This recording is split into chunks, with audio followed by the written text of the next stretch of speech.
Hello, I'm Isaac Hayes III, founder and CEO of Fanbase. Listen to what I'm about to tell you. The window to invest in Fanbase is closing. We've raised over $10.6 million of our $17 million goal. That means there's room for less than 6,370 people to invest in Fanbase for the average amount. The minimum to invest in Fanbase right now is $399. That makes you an owner in Fanbase today. Go to startengine.com/fanbase to invest. Why?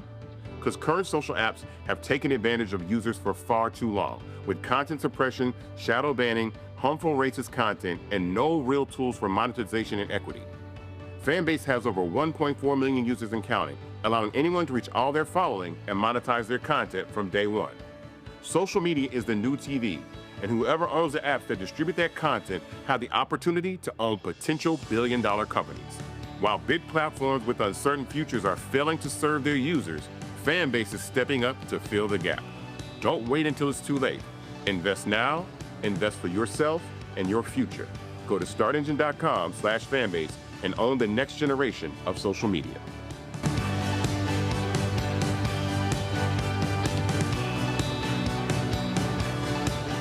Black Star Network is here. Oh, no punch! I'm real revolutionary right now. Thank you for being the voice of Black America. All momentum we have now, we have to keep this going. The video looks phenomenal. See, there's a difference between Black Star Network and Black-owned media and something like CNN. You can't be Black-owned media and be scared. It's time to be smart. Bring your eyeballs home. You dig?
Today is Thursday, July 31st, 2025. Coming up on Roland Martin Unfiltered, streaming live on the Black Star Network. Huge election on Tuesday in Detroit.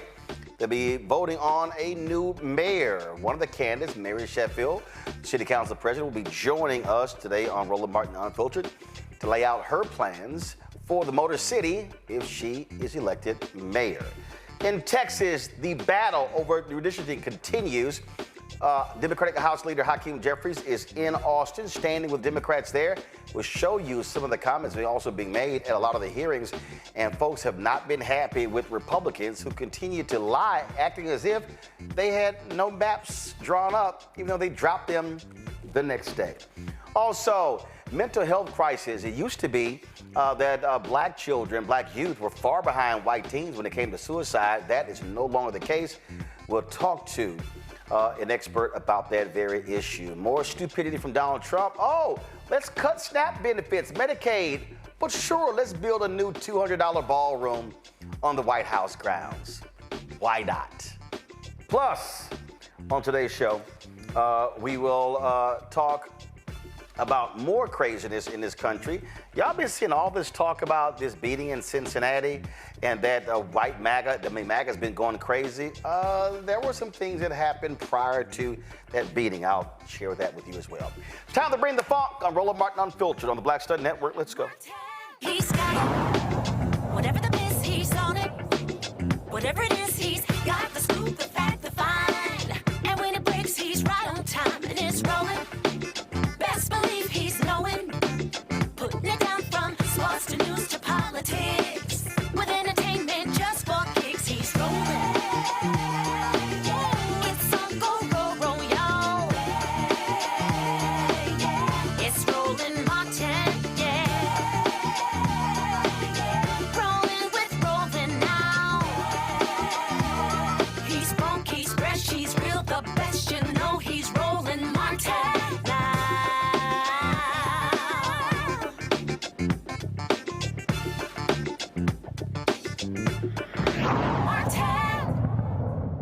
Folks, y'all have heard me say numerous times, every election matters, especially local elections. Well, there's a big mayoral election taking place in Detroit on Tuesday. Lots of candidates running. One of the folks who's running is Mary Sheffield, council president.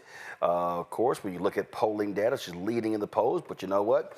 It all comes down to, fighting for every single vote. She's been on the city council since 2013. There are 8 other people in the race as well. Mary Sheffield joins us right now. Good to see you again. I saw you a few weeks ago when I was in Detroit, picking up an award from the NAACP there. So y'all, of course, y'all know backstage, I was messing with her because she was going over her speech. I was like, just speak off the cuff. Just don't even read the speech. All right, glad to have you here. Why do you want to be mayor of Detroit? Well, thank you for having me, Roland. Always good to hear you, and I can't see you, but it's all good. I'm here. Okay, we can see you. Right. We can see you. We're good. All right. But I'm running for mayor because Detroit has so much potential, and we've made tremendous progress. I mean, everyone, not just in Detroit, but really around the country, has talked about and is seeing the resurgence of our city. But in the midst of that resurgence, there are still far too many neighborhoods. There's still far too many people who have not felt the growth and progress of our city. And as a lifelong Detroiter, someone who was born and raised in Detroit, I have a deep passion and love for our city. And I've served this city the last 12 years working to lay the foundation to help the city emerge from the largest municipal bankruptcy in the country. I feel that it is my obligation to ensure that the growth and the momentum and the resurgence continues in a way that's equitable and that is actually touching more people here in the city of Detroit. So that's an important point because when we looked at a lot of the expansion that's taken place over the last 8 years, Mike Dugan has been the mayor. I've heard from people who say, hey, it's benefited developers, but not necessarily small businesses. And at the end of the day, if you don't have residents, I mean, you can have brand new buildings, brand new shiny things, but you still kind of need people in order for a city to grow and prosper. I wholeheartedly agree with you. And when we talk about actually taking Detroit to the next level and Detroit rising higher than what it is today, this next administration has to be focused on how do we actually get people to not just come and patronize our businesses, come to our downtown, but actually see themselves living in our city. And so my focus is going to always be how we build walkable, vibrant neighborhoods, how we creating a place where families once again can live in Detroit in order for us to grow our population and really take Detroit to the next level. Because as you mentioned, we can build buildings and invest in our downtown and midtown. But ultimately, if we want people to see themselves living here, raising their families here, growing our population, and attracting and retaining our young people, we have to go back to neighborhoods and housing and all of the social issues that I think are so important here in our city. You are there in the Midwest, and the reality is when you look at the numbers, you're losing people. They're leaving Michigan, Wisconsin. They're leaving these states, Illinois, Missouri, and so a lot of that is driven by economics. And so, what is your plan to attract businesses to set up shop in Detroit that would supply the jobs for, obviously, for the longest, more than 100 years? It's been about the auto industry there in Detroit. But how do you look to diversify your economy there that will then attract people, attract homeowners? Yeah, well, let me first say Detroit's population has recently seen an increase after decades of decline. We just celebrated maybe about a couple of months ago another population growth for 2 consecutive years. So we are starting to move in the right direction. We are not any longer losing population, we're gaining, but it's not at the speed I think that we all want to see. And so for me to continue to attract different industries to Detroit, we have to make sure that Detroit is a business-friendly city. What we oftentimes hear is that it's extremely difficult to open up a business or for industries to move to Detroit because of red tape, because of bureaucracy. And if you go to other cities, they don't have to experience that much difficulty getting into city government and opening up those industries and businesses in their cities. And so we're going to work on improving the culture of how business is done in Detroit.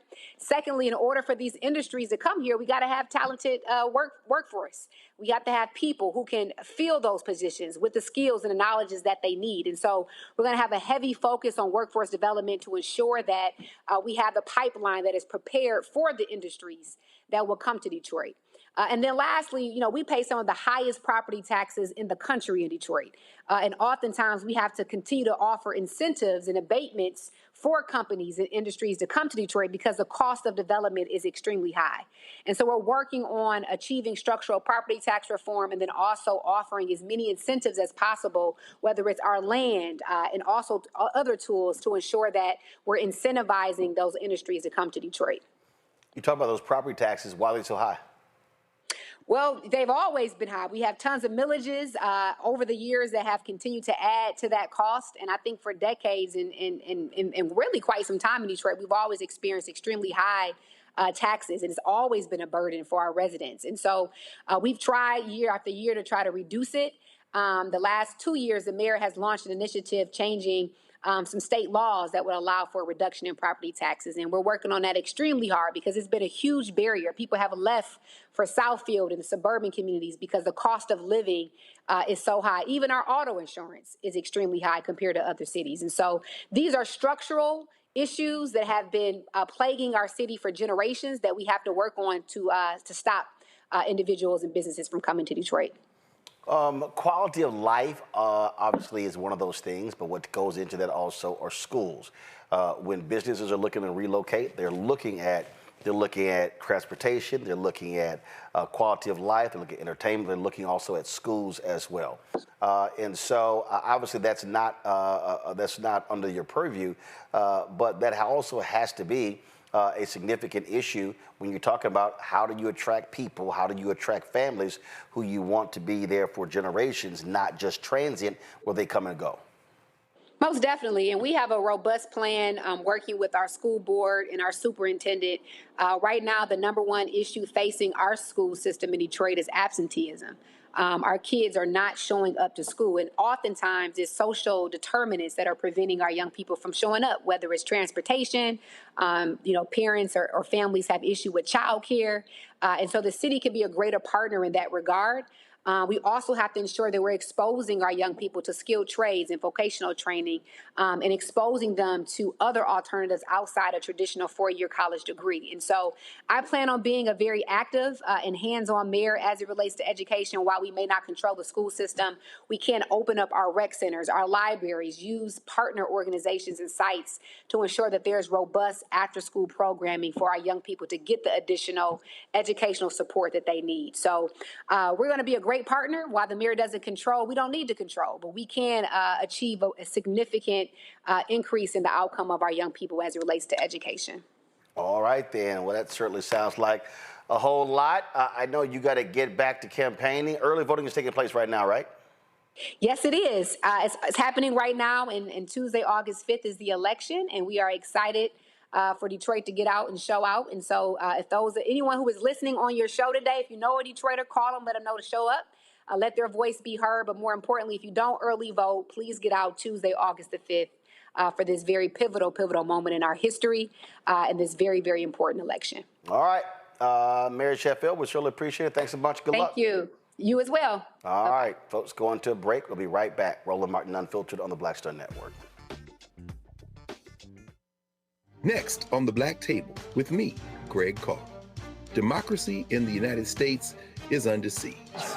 On this list of bad actors, it's easy to point out the Donald Trumps, the Marjorie Taylor Greens, or even the United States Supreme Court as the primary villains.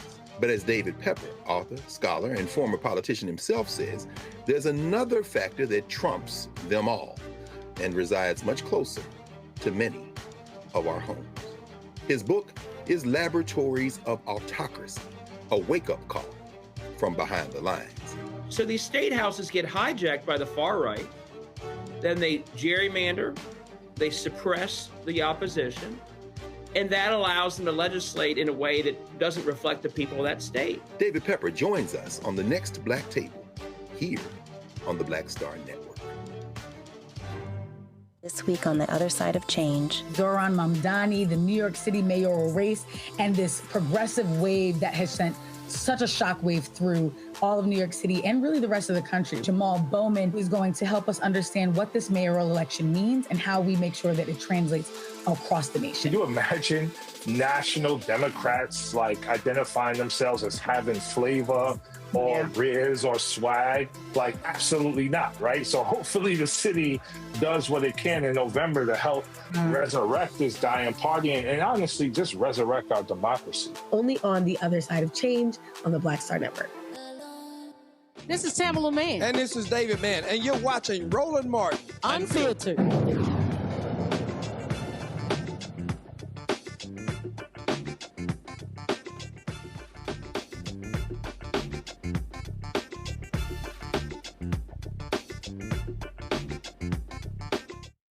War in Texas trying to steal 5 congressional seats, decimating not only the Democrats' numbers, but black and brown representation. A lot of folks continue to speak out. First of all, today, House Democratic leader Hakeem Jeffries was in Austin standing with Democrats. We'll show you some of that. But some of the people who have been attending these hearings and putting these Republicans on blast include Tarrant County Commissioner Alisa Simmons, who's been fighting redistricting even on the county level, where they're trying to wipe out a black member of the Commissioner's Court in order to put a Republican in. Here's what she had to say. My name is Alisa Simmons. I'm the Tarrant County Commissioner that represents the precinct.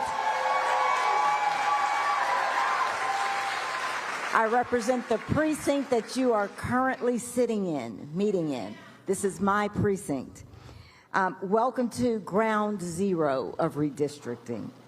Tarrant County, Texas, home of the Tea Party and MAGA Republicans, MAGA Republican county judge, DA, sheriff, all of them.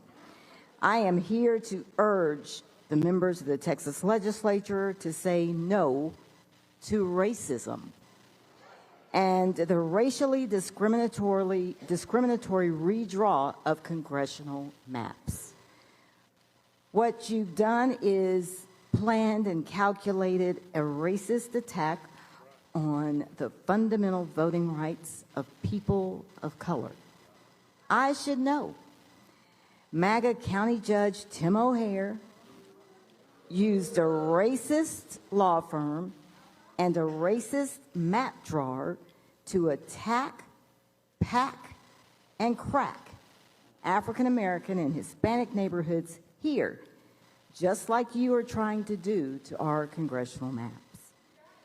With the mid-decade redistricting of Tarrant County Commissioners' precincts, the Republicans came for me and my seat just last month. On June 3rd, my constituents lost their representation due to intentional racial gerrymandered MAGA politics. And what happened when my colleagues voted to redistrict? When they voted to go after my precinct 2 seat? A damn lawsuit. So hopefully you all are prepared for that. They redrew our lines not because the population shifted, Not because our communities changed, but because they wanted to silence our voices. Like you, Texas legislative Republicans, my MAGA colleagues wanted more power than they already have. Tarrant County has been in existence since 1849 and has always been Republican-led. What more do you want? They didn't give a damn who they had to disenfranchise to do it. Is my time up? Please complete. Yeah, I'll let you complete your sentence. All right. That wasn't fair. That wasn't democratic. It was designed to rig the game before the whistle even blew. And now Texas Republican leadership is behind closed doors, haven't seen a map or a redistricting proposal from you guys, doing the same thing. But we're here today to say no to racism and racially discriminatorily redrawing of congressional maps. Thank you all. Members, any questions for this witness? Representative Emanuel is recognized to question the witness. Oh, Commissioner, we might, it's okay. Just remember, just stay at that microphone until we might have some questions for you. Representative Emanuel is recognized to question witness. Yes, sir. Had a quick question. I know you were saying that because of this, it's going to cause a lawsuit. Is your county right now flush with cash, or do you all have an oversurplus of cash? I'm asking for an intent, so I'm asking. No, sir, we are not flush with Okay, cash. so you're not. Second thing is, obviously you wouldn't know, but as of right now, since this will possibly be going to litigation, do you know how much the county is already having to spend to try to, affirm what they've already done to the seat with redistricting? Yes, we have hired the racist, the firm that drew the racist map. Mm-hmm. We paid them to draw the racist map, $30,000, and now we've hired them to defend the damn racist map, and at $250,000. Okay. So that's just the beginning. That's just the beginning. Yes. So we're already well above what, $300,000? Yes, in less than a month. Okay, and then how is that end up going to be paid back? I mean, I know the county's going to do it, but where is that? Their money. These So this is going taxpayer to come dollars. from taxpayers? Yes. Who are already disenfranchised, as well as people who are not disenfranchised? Correct. So this is going to increase taxes in your county? It probably will. Okay, I just wanted to confirm that. Thank you. Thank you, sir. Mr. Chairman. Yeah, Mr. Turner, recognized question witness. Mr. Chairman. Thank you, Mr. Chairman. Commissioner Simmons, thank you for being here, and thank you for your leadership for our county and for our precinct. You talked about the Tarrant County mid-decade redistricting, and I'd like you just to inform the committee how your Republican colleagues on the Commissioners Court went about achieving it. Just correct me if I'm wrong, but they took heavily minority neighborhoods from Precinct 2, which you were elected to represent, and packed them into Precinct 1, which is an existing majority minority commissioners precinct. Do I have that basically correct? That's correct. So Precinct 2, as politicians you know, is a competitive district. Precinct 1 is decidedly Democratic. Precincts 3 and 4 are decidedly Republican. So, hey, if the Republicans run a good race, they maybe could have beat me, but they didn't. And so it's a competitive district, and so yes, my precinct, the CVAP voting age population was 48.9% black and brown. And with redistricting, it's now 38% black and brown. So they've decimated precinct 2. Okay. So basically, when they do these racial gerrymanders, like we're about to see in this congressional map, there's basically two ways to do it, right? You can crack a minority community and thereby dilute votes across several districts, and or pack minority voters into as little geography as possible. But the net effect is the same, reducing the overall representation that minority voters have in their ability to elect the candidates of their choice. That's correct. So they took, for example, the Tarrant County portion of Grand Prairie, which was in Precinct 2, and votes decidedly Democratic. That's your district. Yes. And took it right around Arlington and placed it in Precinct 1. So, you know, they cracked Precinct 2 very well and put them into Precinct 1. Right. Thank you for walking us through that. Thank you, Commissioner. Thank you, sir. Now, folks, yesterday at another hearing, Reverend Dr. Frederick Douglass Haynes, senior pastor of Friendship West Baptist Church, he also spoke to the room. Check this out. Give us your testimony, sir. Thank you, Mr. Chair. My name is Frederick Douglass Haynes, and that name has been used earlier. I want to commend you because there are two governing principles that have informed how you have presided today. Number one, you said that we are going to follow the rules. Number two, you also mentioned that every American deserves to be heard. It is my prayer that that would govern how we respond to the wannabe kings the wannabe king from Washington, D.C., dictating that we redistrict at this inopportune time already districts that have been well gerrymandered. And so I'm asking, number one, that we follow the rules of justice. Justice, according to Michael Eric Dyson, is what love sounds like when it speaks in public. Justice means that all of us, your number two principle, deserve to have our voices heard. With this particular dictate coming down from Washington, D.C., our voices will not be heard. I'm asking, Mr. Chair, that indeed this committee reject what's coming from Washington, D.C., and ensure that our voices are heard, and not only that our voices are heard, but that we follow the rules of justice. I basically say with what has been said before, most, if not all, on this committee have some kind of religious affiliation. According to my understanding of Christianity and most religions, there is a belief in justice. If there is a belief in justice, it especially is concerned with ensuring that the voiceless have a voice. Please do not rob the voiceless of a voice with a racist redistricting that follows the dictates of someone who wants to be the king and not the president of the United States of America. In a few months, many of us are going to celebrate what happened 70 years ago when Rosa Parks decided that she would stand for justice by not giving up her seat. I've always wondered about all the other folk on the bus that December 1st day. What did they do? Rosa Parks, we agree, was on the right side of history because she took a stand for what was right and just. The others were on the wrong side of history because they did not take a stand at all, or they went along with what was wrong.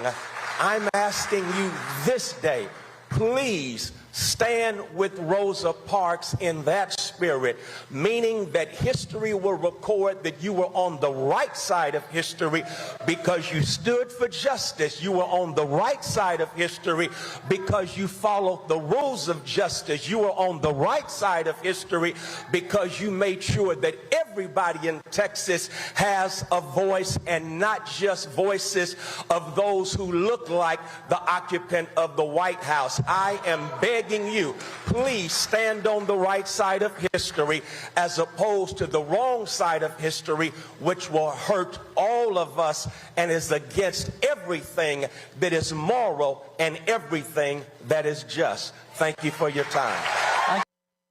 So, folks, I was sent this video of Samuel Garcia, fellow Texas A&M Aggie, and I just love what he had to say. So we're going to play this last one before we go to Commissioner Simmons. So y'all check this here out. Microphone, we'll get to you in just a moment. All right, Chair calls Samuel Garcia. Shall you register to testify on behalf of yourself on the revised congressional redistricting plan? Is that correct? Yes, sir, it is. Please give us your testimony. I drove here 3 hours to get here. I came from Abilene, Texas.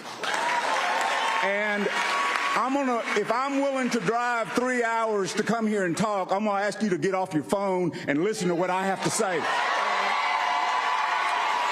Whenever I found out, when you address somebody from the state legislature, you're supposed to call them the honorable this or the honorable that. Well, the word honorable means that you bring honor. And when you're elected, you're given that title. You should earn that title. Being honorable means that you do the right thing. Being honorable means that you will look at yourself in the mirror every day and say, why am I doing this? You got a call from Donald Trump. He told you to go find 5 seats. No, he got asked, how many seats? He said 5. He was asked on the news. You say, we don't have any maps. Well, how in the hell does Donald Trump know he's going to get 5 seats? I bet you anything there's maps that are there. Those maps are there, and they're sitting on his desk, and he's waiting for you to do it. This is ridiculous. A man a few days ago was arrested because he spoke too long at the lectern. He spoke too long, and y'all said, oh, he had to be arrested because he broke the rules. How many of you are going to get arrested for breaking the rules of mistreating the citizens of this state?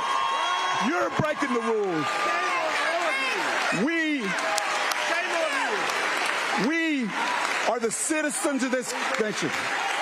We're the ones. It's supposed to be bottom up, not top down. I'm going to say this one thing to you. You know it's wrong. In your heart, you know it's wrong. And here's what I'm going to ask you.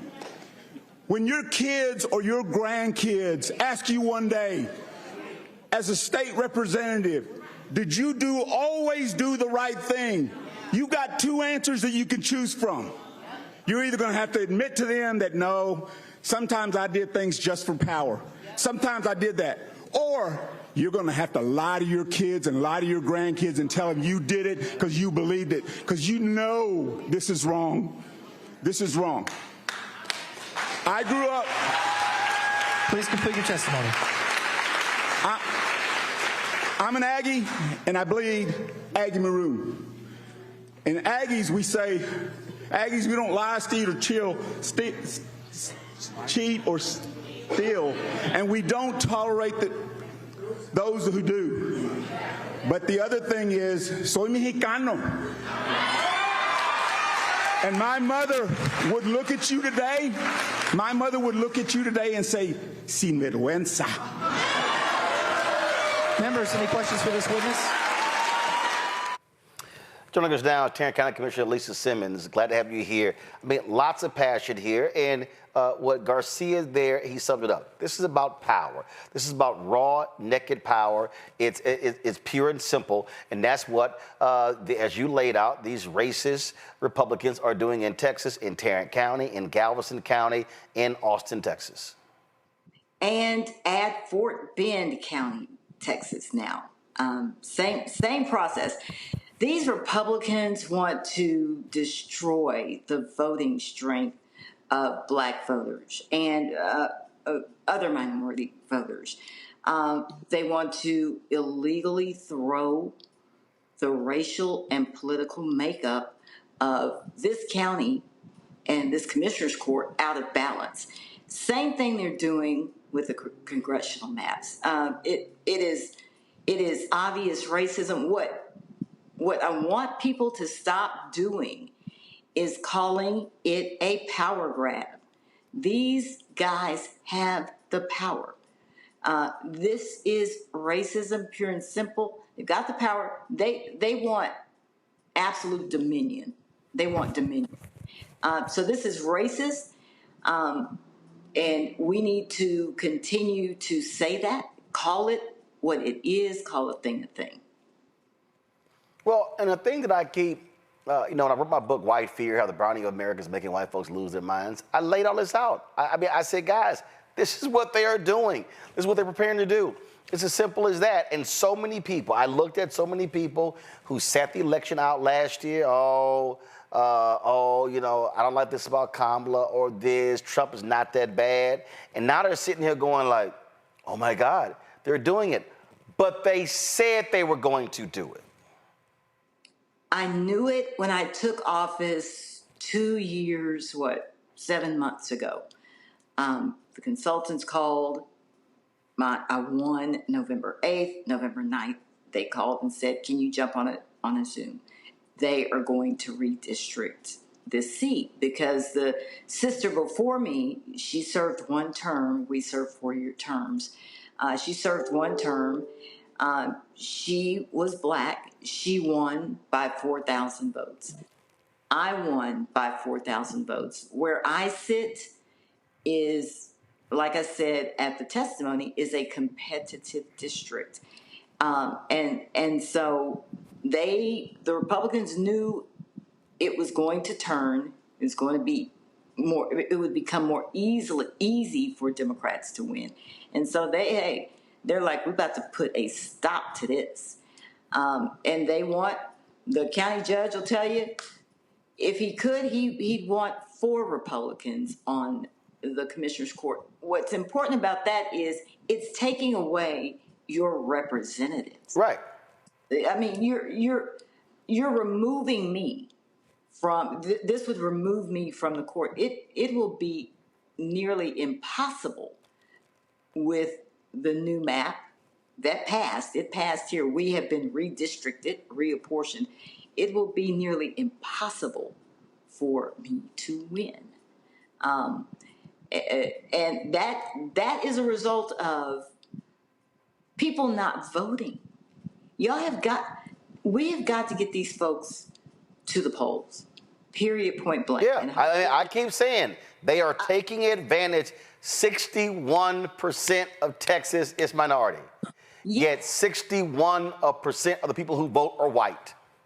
And let me tell you this.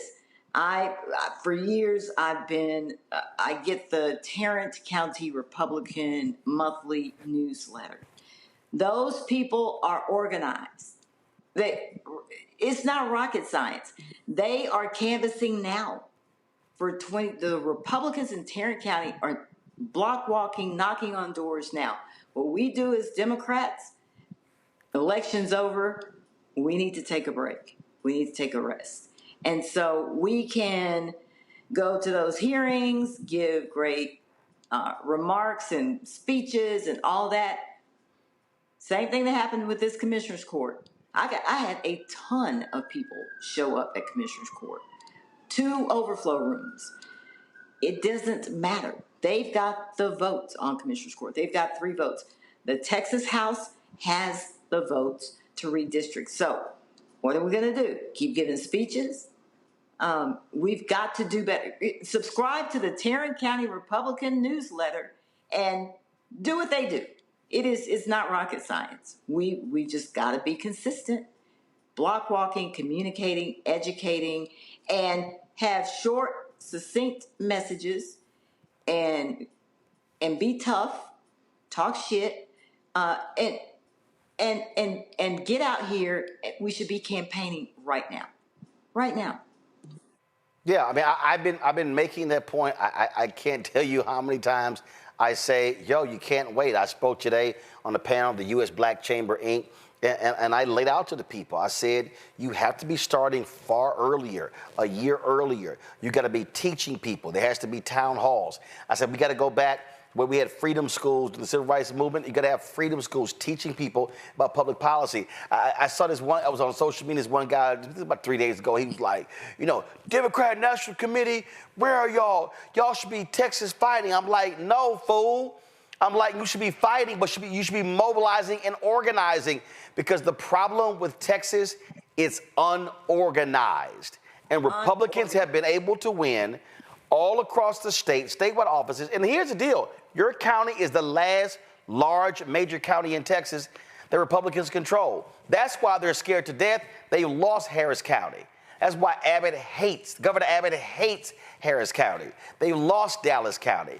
They've lost Travis County. The governor is such an ass. With this new map, they literally put the governor's mansion in a red district, so it's not in a Democrat congressional district. They're silly when they draw these maps. Silly. Listen, I'm telling you how silly they are. So precinct 2, my precinct, is home to Globe Life Stadium, home of the Texas Rangers, AT&T Stadium, home to the Dallas Cowboys, the Texas Live Entertainment Complex. The lines they drew, Roland, they gave the stadiums to a Republican precinct or commissioner, but not the goddamn parking lots. So the parking lots are still mine. Make it make sense. Wait. They drew the maps. So the parking lots of the stadium are in your district, but the stadium itself is not. You heard me. Yes. And so I guess that's, I've driven, I might go meet people for lunch at Texas Live, and they have a jacked up parking lot. And I told my road and bridge director, I said, hey, let's use some discretionary funds. And I know the Rangers don't need county dollars, but I want that parking lot fixed. So we can use some discretionary funds and help them repair that parking lot. And so I guess they want me to use my discretionary funds to repair parking lot. Make it make sense. The way they drew these lines. And you're from this area, a lot of your listeners aren't, so this won't mean much to them. But Grand Prairie, Texas, the Tarrant County portion, is precinct 2, and it votes decidedly Democratic. They have moved Grand Prairie, Texas, round past Arlington, and put it into precinct 1. So precinct 1, Democratic, always going to be. Did Commissioner freeze there? I think she froze. Let's see if we can get her. Let's see if we can get her back there. We lost a signal right there. The thing that we're seeing, folks. I mean, we literally are seeing some absolutely shameful behavior that's coming in Texas. But again, we warned people about this. And when the commissioner talks about how you have to mobilize and organize, how you have to get folk focused. Again, that's how you defeat this. Y'all, this ain't rocket science. It's really not. And so you can be mad and pissed off. The question is, what are you going to do about it? I'm going to go to a break. We come back. I'm going to bring my panel up. Hopefully we can get the commissioner back. But also, some Democratic governors are saying, okay, FAFO, let's go. You're watching Roland Martin Unfiltered on the Black Star Network. On the next Get Wealthy with me, Deborah Owens, America's Wealth Coach, Black Americans have 1/10 the wealth of their white counterparts. But how did we get here? It's a huge gap. Well, that's why we need to know the history and what we need to do to turn our income into wealth. Financial author and journalist Rodney Brooks joins us to tell us exactly what we need to do to achieve financial success. You can't talk about why we are, as Black people, where we are, unless you talk about how we got here. Bridging the Gap and Getting Wealthy, only on Black Star Network. Next on the Black Table with me, Greg Carr. Democracy in the United States is under siege.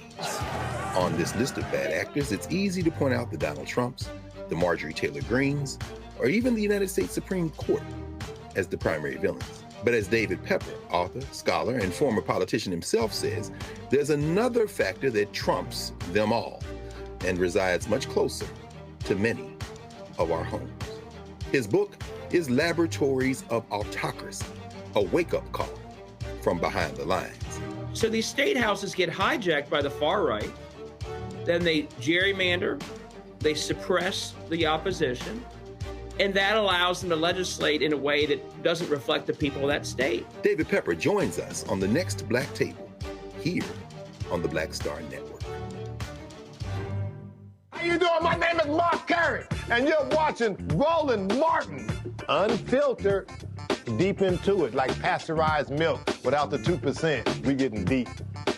You want to turn that shit off? We're doing an interview, motherfucker. All right, folks. Commissioner Simmons is still with us. I want to bring in my panel as well, joining us right here on the show, talking about the craziness that's happening in Texas. And again, we're seeing these things unfolding all across the country because Republicans want to do this everywhere because they are afraid they're going to be losing the House next year. All right, joining us with her hostage video, Dr. Nola Haynes, Georgetown University School of Foreign Service. Dr. Greg Carr, Department of Afro-American Studies, Howard University, D.C. Michael Brown, former chair, DNC Finance Committee, D.C. as well. Let's get right into it now. If you want to understand how these folks think, how these folks operate, what's on their minds, all you have to do is just look at in terms of how they go about their business. The other day we showed y'all some of that in terms of these Republicans, in terms of just how they move. So here's a perfect example. So Jimmy Patronis out of Florida put out this statement here. Give me 1 second. I'm gonna try to pull it up. He goes, I support a renewed redistricting effort for Florida. If Texas can do it, the free state of Florida can do it 10 times better. Also, y'all, fair districts is unconstitutional because it violates freedom of speech, and elections are a state's rights issue. The more power to the states, the better. Okay, here's the problem with that, y'all. The folks in Florida literally put that right there, the fair districts, in the state constitution. So it's a little hard to run around that. Now, the governor of California, so this is his response to this headline in the Texas Tribune. Newsom will move to redraw California maps if Texas redistricts tee up national fight. He goes, FAFO. And he's absolutely right. You've got Kathy Hochul. Give me 1 second. I saw this earlier. I was at the U.S. Black Chamber Inc., and I was checking this out. Kathy Hochul, she is the governor of New York, and she is now weighing in on this very issue, making it clear that, she will move to take some action when it comes to gerrymandering as well. And the thing here, Mike, I'm going to start with you. It's real simple. Okay, Republicans, y'all want to start this fight? Go ahead. But the most populous states in the country are blue. So let's do the map. California. I saw one analysis where they said they could literally flip the map in California to 52-0 based upon districts Kamala Harris won. So you got California, you got Ohio, you got Maryland, you got Illinois, you got Virginia. Hey, my whole deal is you tell Dems, go for broke. Change the whole damn thing. And when they start crying, you say, okay, let's do a national gerrymander ban. Oh, y'all Republicans, y'all voted against that in Congress, Michael. Absolutely. And thanks for having me, Roland. And I certainly hope that those three governors that you mentioned start putting the pieces together, start talking to the particular state representatives that they can count on, and start putting these, drawing their own maps. Be prepared if Texas pulls the trigger and does it and executes, you're ready to do the same. Now, the only question is, if Texas does not pull the trigger, should the states you just mentioned do it anyway? Oh, hold on. First of all, that Michael, that ain't even a question. Right. Texas is going to do it. I mean, that ain't even. You can't say the horse left the barn, the ship has left the port. Bottom line is, they are prioritizing redrawing districts over focusing on flooding that killed almost 200 people. That right there tells you exactly what the focus of Governor Greg Abbott is. Yes. So if that's the issue you're referring to, then absolutely those particular blue governors and the blue state representative bodies should absolutely get ready, be prepared. So the if it's good for the goose, it's good for the gander. Yeah, absolutely. Commissioner Simmons, you see right here, this is Governor Kathy Hochul of New York State. I won't sit by while Donald Trump and Texas Republicans try to steal our nation's future. And I think what she should say is, okay, y'all flip 5, I'm a flip 5. And Newsom should say, I'm a flip 10. And again, Maryland, Illinois, Virginia, if I'm Democrats, I say, yo, let's pick up 20, 25 seats. Exactly. What we being so nice for? What is what? You're exactly right. Abbott, this is happening in the Texas House. Period, point blank. They've got the votes. They jacked around and had some check the box, play, public hearings. Didn't have a map to show the people or a redistricting proposal. This is a foregone conclusion. And we don't have the votes in the Texas legislature to do anything about it. So it is incumbent upon those other governors to take action. No need to wait. There's no need to wait. The thing here, Greg, is you are facing evil. You're facing an individual and a party that is corrupt to their core. Republicans today in Congress voted down an amendment that would have kept the United States from giving Trump this refurbished $1 billion with this jet from Qatar. Okay, so they are sanctioning corruption. So let's just be real clear. I don't want to hear another one of these bullshit speeches from Senator Cory Booker or any House member. My dear friend, I know your heart. I know you're a person of decency. I don't want to hear the honorable so-and-so. These people are not honorable. They're not decent. They're not fair. They're not moral. And when you're facing someone like that, you treat them accordingly. You do. You do. Unless you don't. And our dear brother Cory Booker is speaking a language they don't understand. And anyone who would say, well, you have to, when they go low, we go high. With all due respect to our former First Lady, Michelle Obama, and anyone else who thinks that way, you're not a student of American history. I simply have to get back in the trenches because I don't want to see another Black Table commercial for one that we already did, although David Pepper is a very important person in this question of redistricting. But one of the first people we're going to schedule to talk to is the author of this brand new biography of Charles Sumner, a remarkable senator. So, Senator Booker, I would really strongly advise you, brother, to read the biography of Charles Sumner, read what he wrote, and read the new book. The book ends with Charles Sumner on his deathbed imploring the United States Senate to pass what became the Civil Rights Act of 1875, which was ultimately overturned by the Supreme Court and sabotaged by the House of Representatives. But I bring it up for this reason. Charles Sumner, who, if people know him at all, they probably know from when Preston Brooks of South Carolina beat him within an inch of his life on the floor of the United States Senate. Charles Sumner had no compromise. He is the major architect of Reconstruction legislation.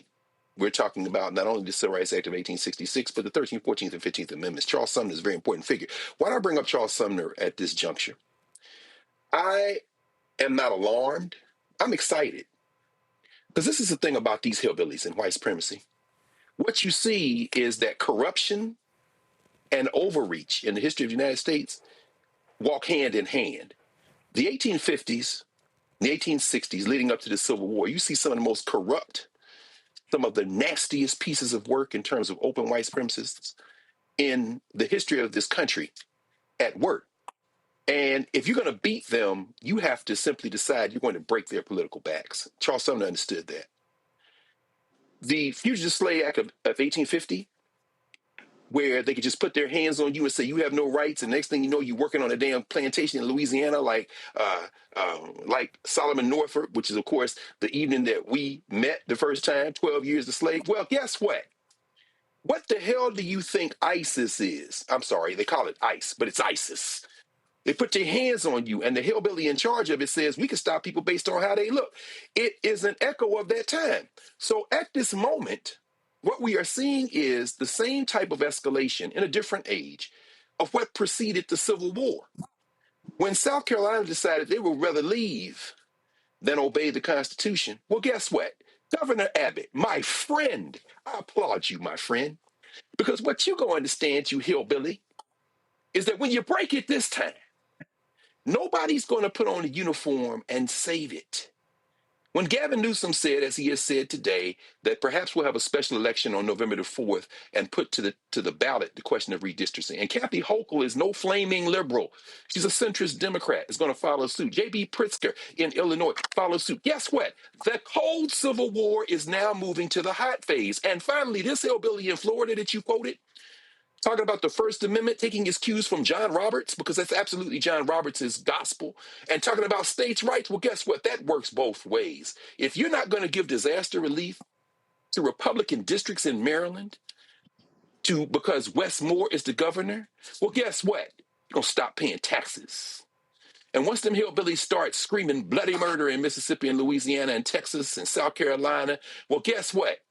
Those of us who are caught up in it, maybe we'll feel enough pain to get involved in the political process and vote enough people into the federal legislature so that the Freedom to Vote Act will pass, and maybe we won't. But I'll tell you right now, I'm excited because it's going to always have to come down to this. You don't break white supremacy with kind words. You break its back with power.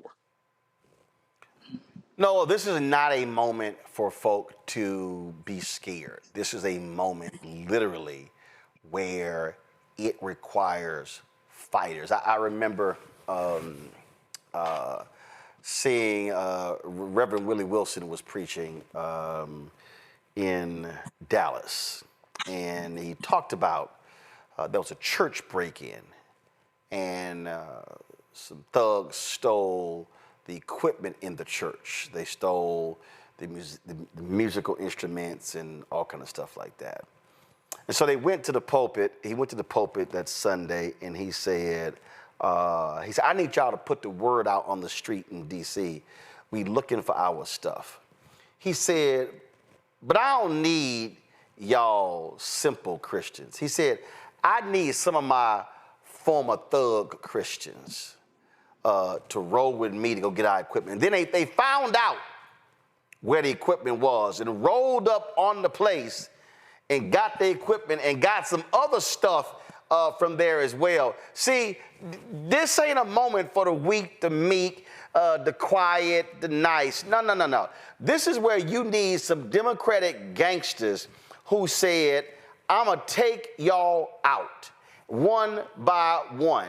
I'm going to make y'all feel, and every time J.D. Vance tweets, oh my God, this is unfair, then they say, take another seat.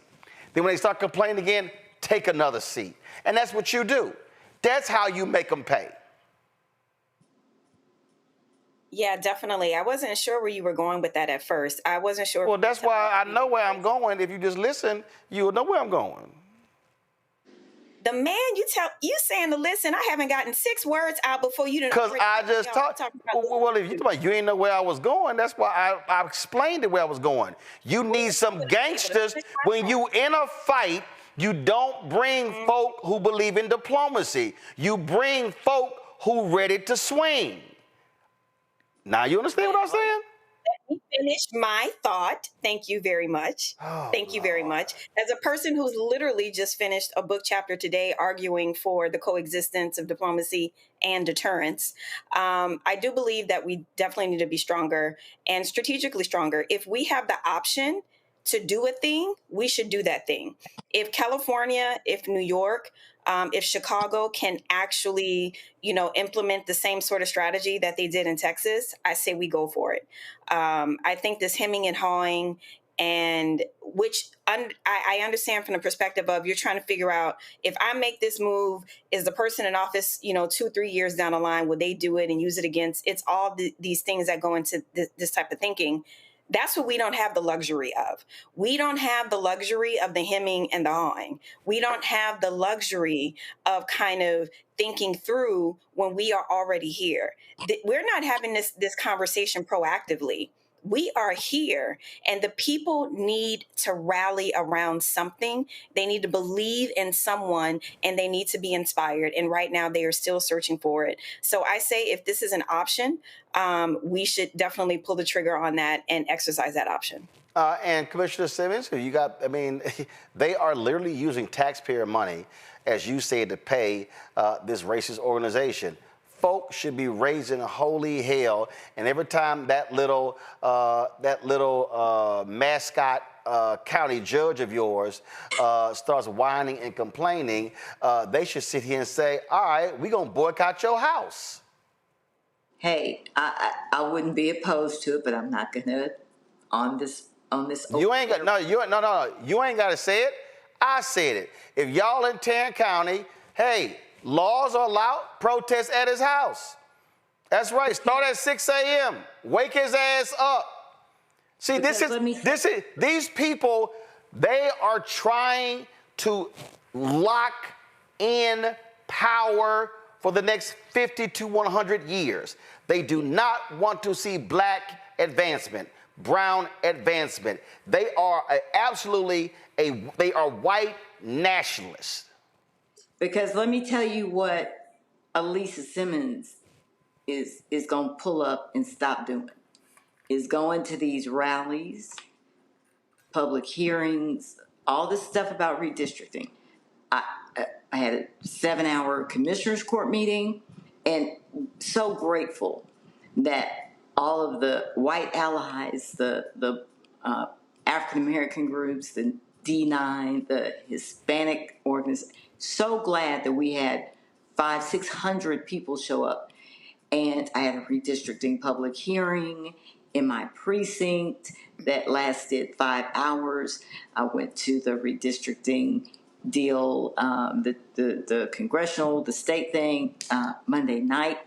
That was 5 or 6 hours long. If we don't stop talking, see, Alisa Simmons is not going to Austin. If one more person asks me to go to another rally in Austin, I get it. People want elected officials to speak and do the rah-rah thing. Yep. What are we talking about? If all those bus loads of people going to Austin for something coming, I'm not going. If they were mobilized, hitting these doors. Yep. Talking to people, they go into Austin to do what? Go beg, talk, try. You are not convincing these racist clowns to change not one vote. Not one vote will change. But all of this, my sorority group, I'm just looking at all these, who's going to Austin, this bus got this. I'm like, Lord, what are we doing? At the beginning of the day, and at the end of the day, the Tarrant County map, the state of Texas congressional maps are an expression of intentional racial discrimination designed to silence our voices, designed to eliminate our representatives I was elected by the people.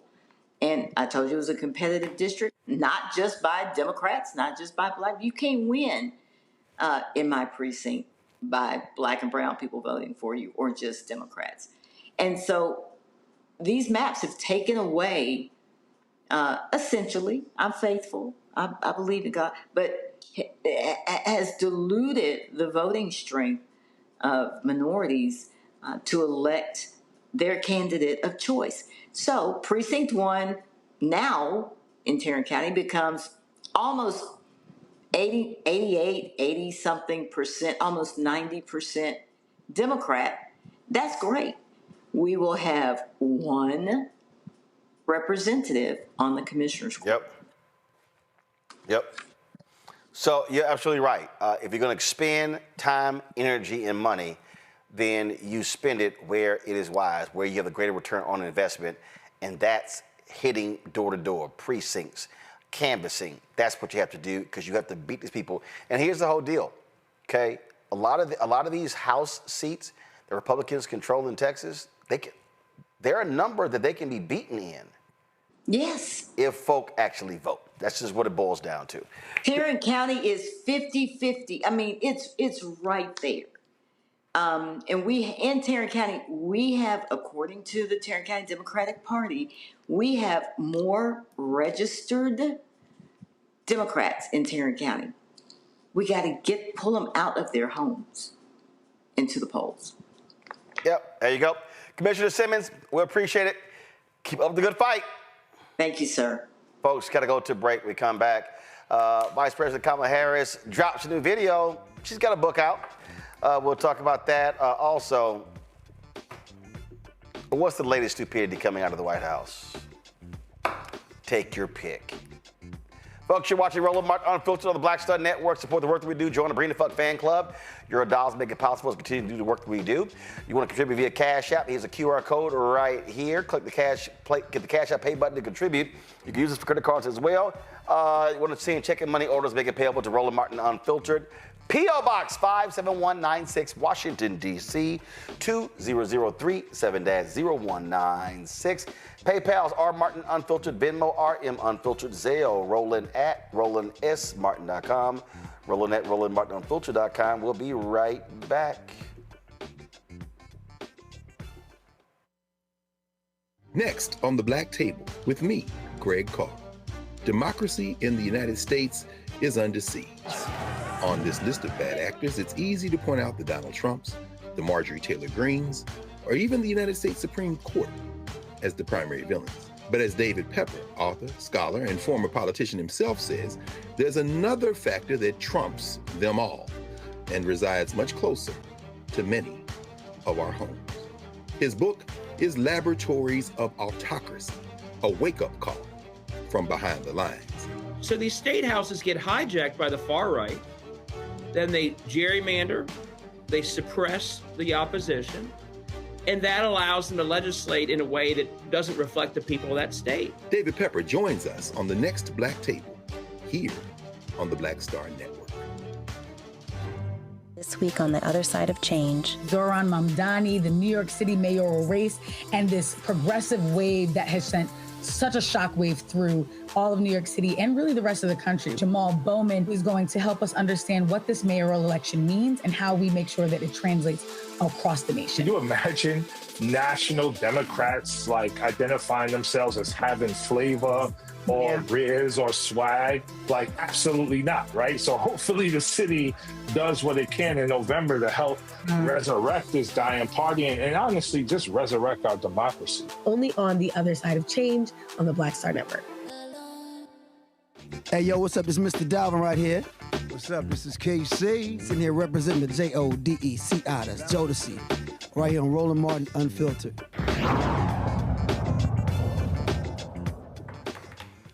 All right, y'all. Trump's an idiot. Okay, next story. All right, just messing with you. Folks, we know that to be true. The twice impeached, criminally convicted felon-in-chief, Donald Trump, escalating trade tensions once again, with a fresh wave of tariffs set to hit dozens of countries at 12:01 a.m. on Friday. But now he's saying, okay, no, Mexico, I'm not going to do it. Okay, another country going to do it. I love this here. Hey, South Korea, they're going to spend almost $500 billion with us. So South Korea is going to spend a quarter of their GDP. Dude, stop lying. He threw out Japan. Oh, they're going to give us $500 billion, and we're going to make lots of money. Japan's like, nah, no, we're not. No, we're not. I mean, we literally have an idiot who is engaged here. He thinks that he should get a Nobel Peace Prize. He is so jealous of Obama. And so now they're like, oh, Donald Trump, look at all the wars that he stopped. That's also sheer stupidity. Now we have the idiot announcing, oh, we're going to build a $200 million ballroom at the White House because that's what we need. And so he's personally overseeing the construction of this new ballroom. Okay, y'all, like seriously. Now, we have existing facilities in the White House. But he's like, no. We need a new ballroom. And so you know what's going to happen. It's going to be gold shit everywhere. I mean, you know it's going to be one of the ugliest damn rooms you've ever seen. And so what he's doing is he's literally trying to turn the White House into that piece of crap place where he is at Mar-a-Lago. So this is a rendering that they posted that we should do. So we got that, and then he's going to get the $1 billion jet. So that federal government, see, I love this here. The federal government is going to pay more than $1 billion to upgrade the jet from Qatari government, and then Republicans are going to vote to go ahead and just give it to him when he leaves office. Now, he's already enriched himself by upwards of $800 million as well. And so what we really have here, Nola, is an undeniable grift. They have decided, you know what? We didn't really rape and pillage America enough the first time. Let's really do it now. They're like the Vikings of old. Let's just rape and pillage everything. Mm-hmm. And that signals to me that he has no intention on coming out, honey, anytime soon, that presidency is going to turn into, what is it called? Primogeniture. It's going to turn into a monarchy. You are just spending and spending on the backs of Americans, on the backs of 300,000 plus Black women who are out there looking for full-time employment, myself included. You are doing it on the backs of other federal workers who you just completely displaced. You were doing it on the backs of folks who lost their Medicaid, on the backs of folks who are going to have to pay more as a result of these tariffs. So you are doing all this on the backs of Americans as if you are the grossest, and I mean the grossest example, mythological creature of a king that, you know, we could ever encounter in our nightmares. You know, this is really, none of this is typical. None of this is usual. We're used to that. And I think my question is, it's a legal question, because I do believe he's coming out one way or the other. He is coming out. I do not think it's going to be some, you know, Trump version of a monarchy. But my question is legal. All this stuff that they are doing in broad daylight, is somebody keeping score? I mean, I know last time Rachel Maddow had that wall of all his crimes, but I'm dead serious. With solicitors general's offices being pretty much dismantled, civil rights across all the agencies being dismantled, who is keeping score of all these crimes? When you have got media kissing your ass and sucking up to you, that's kind of hard. Michael, I love this here. I do. And let me just be real clear, y'all. I have no problem putting this on the table. You know, we often say, no, I don't want to see people harmed. I don't want to see people lose their homes. I don't want to see people lose their way of life. I don't want to see any of those things. I do. If you voted for Trump and you're now complaining about ICE deporting people, I don't mind if you go bankrupt. I don't, because you supported this.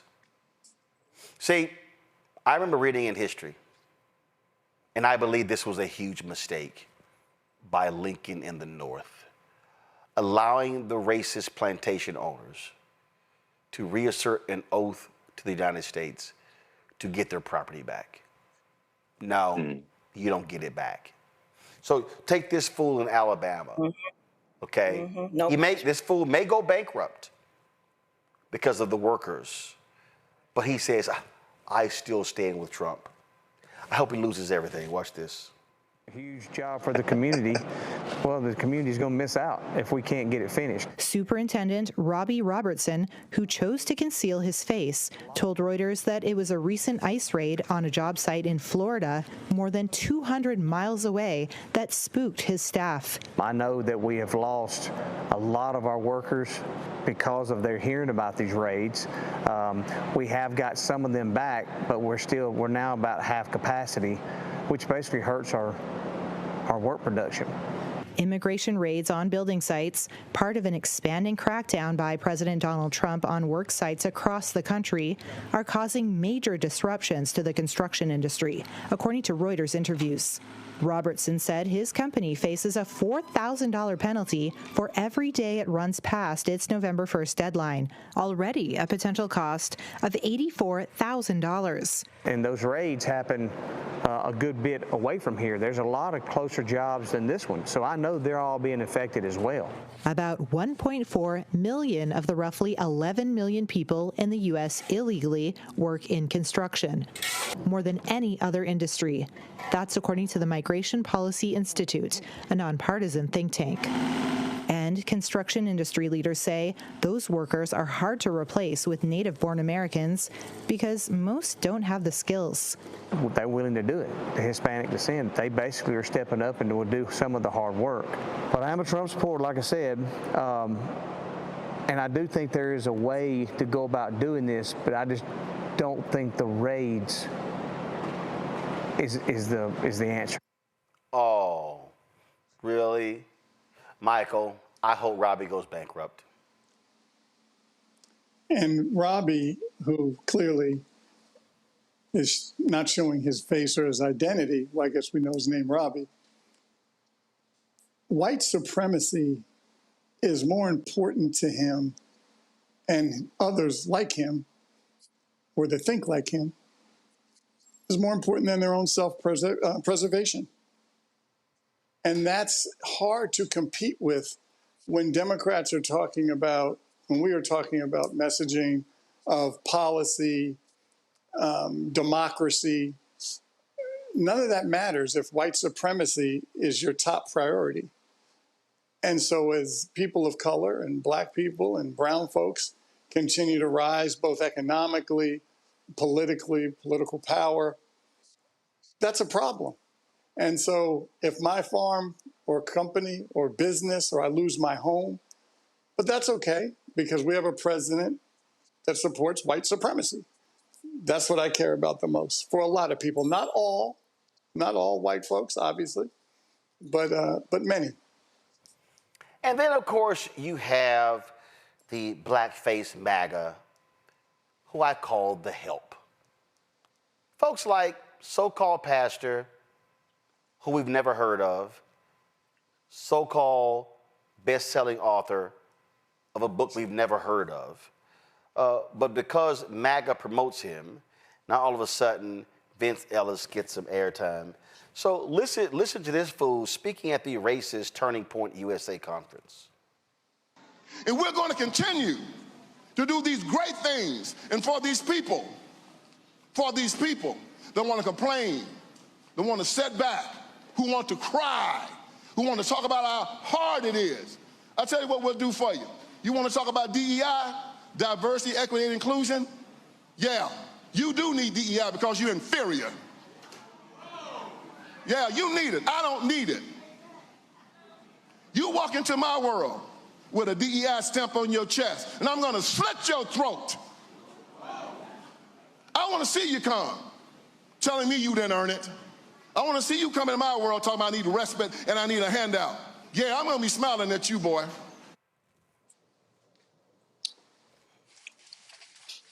Take it away, Greg. I love it. My man. What you say his name? William Hannibal Thomas? Is that who that is? It was a remarkable Uncle Tom from the late 19th, early 20s. I love it. I love it. See, when you see what is Lauren Victoria Burke call these Negroes a consensual. When you see a consensual manservant like that, he's got that Byron Donalds energy. He claims he wants to smoke till the smoke starts. That'll be the first Negro to run up behind his master and say, yeah. So I love it. I love that talk. And Dr. Haynes, it's plenty score being kept. The Supreme Court justices have to go to different circuits. They all get assigned circuits. I think Ketanji Onyeka Brown Jackson has the First Circuit, if memory serves me correctly. Brett Kavanaugh has the Eighth Circuit.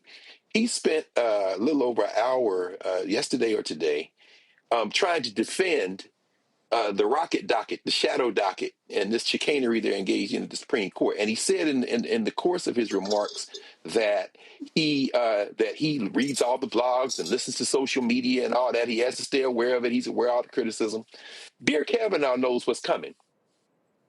And so, even as the courts now and the Federal Court of Appeals is hearing an appeal now on these ridiculous tariffs, realizing that the word tariff doesn't even appear in the legislation that King Trump or would-be King Trump is using. What's going to end up? There are two things going on. Roland, you put it perfectly, brother. First of all these deals, the world is laughing. You just, and by the way, Donald Trump, trying to defend your friend, the Trump of the tropics in Brazil, you probably just got Lula da Silva reelected in Brazil. Congratulations, you clown. The EU wrote some stuff on paper that ain't worth the paper it's printed on because, as Paul Krugman explained in The New Republic, the EU is not the government. So when they told you they're going to invest, $650 billion? No, fool, that ain't the governments of the EU. They ain't going to give you shit. but you, I got a deal. They're going to invest all this money. They played you. Paul Krugman walked through the whole thing. And finally, this is the thing that is hilarious about it. If you got a 15% tariff on cars coming from Europe, and there are a lot of cars that come from Europe and the United States, and you got like a 25% tariff on the Canadian automobiles, the stuff in the Canadian automobiles was made in Michigan and Minnesota, across the border, come back in. Guess who that's going to hurt? It's going to kill your voters in all those states, and it's going to be cheaper to buy a European car than the one that your people put the car seats in and the seat belts and the radios and send it over the border to come back. Meanwhile, the Mexicans are looking to make deals with the Canadians, who are looking to make deals with the Europeans. The Brazilians are looking to even up their trade with the Chinese. And they are building an economic system that is literally going to punch and collapse in the chest of the United States of America. I say march on, my friend, and take your manservant with you, because every stitch of clothes that fool got on his back was made somewhere outside the United States. Let's see him give that same speech butt-ass naked in about a year. Meanwhile, inflation is still up, despite Trump's campaign promise to bring prices down. Well, the 6 months into his second term, the relief hasn't shown up yet. This idiot, who seems utterly clueless about everyday life, he just insists prices are way down for everything.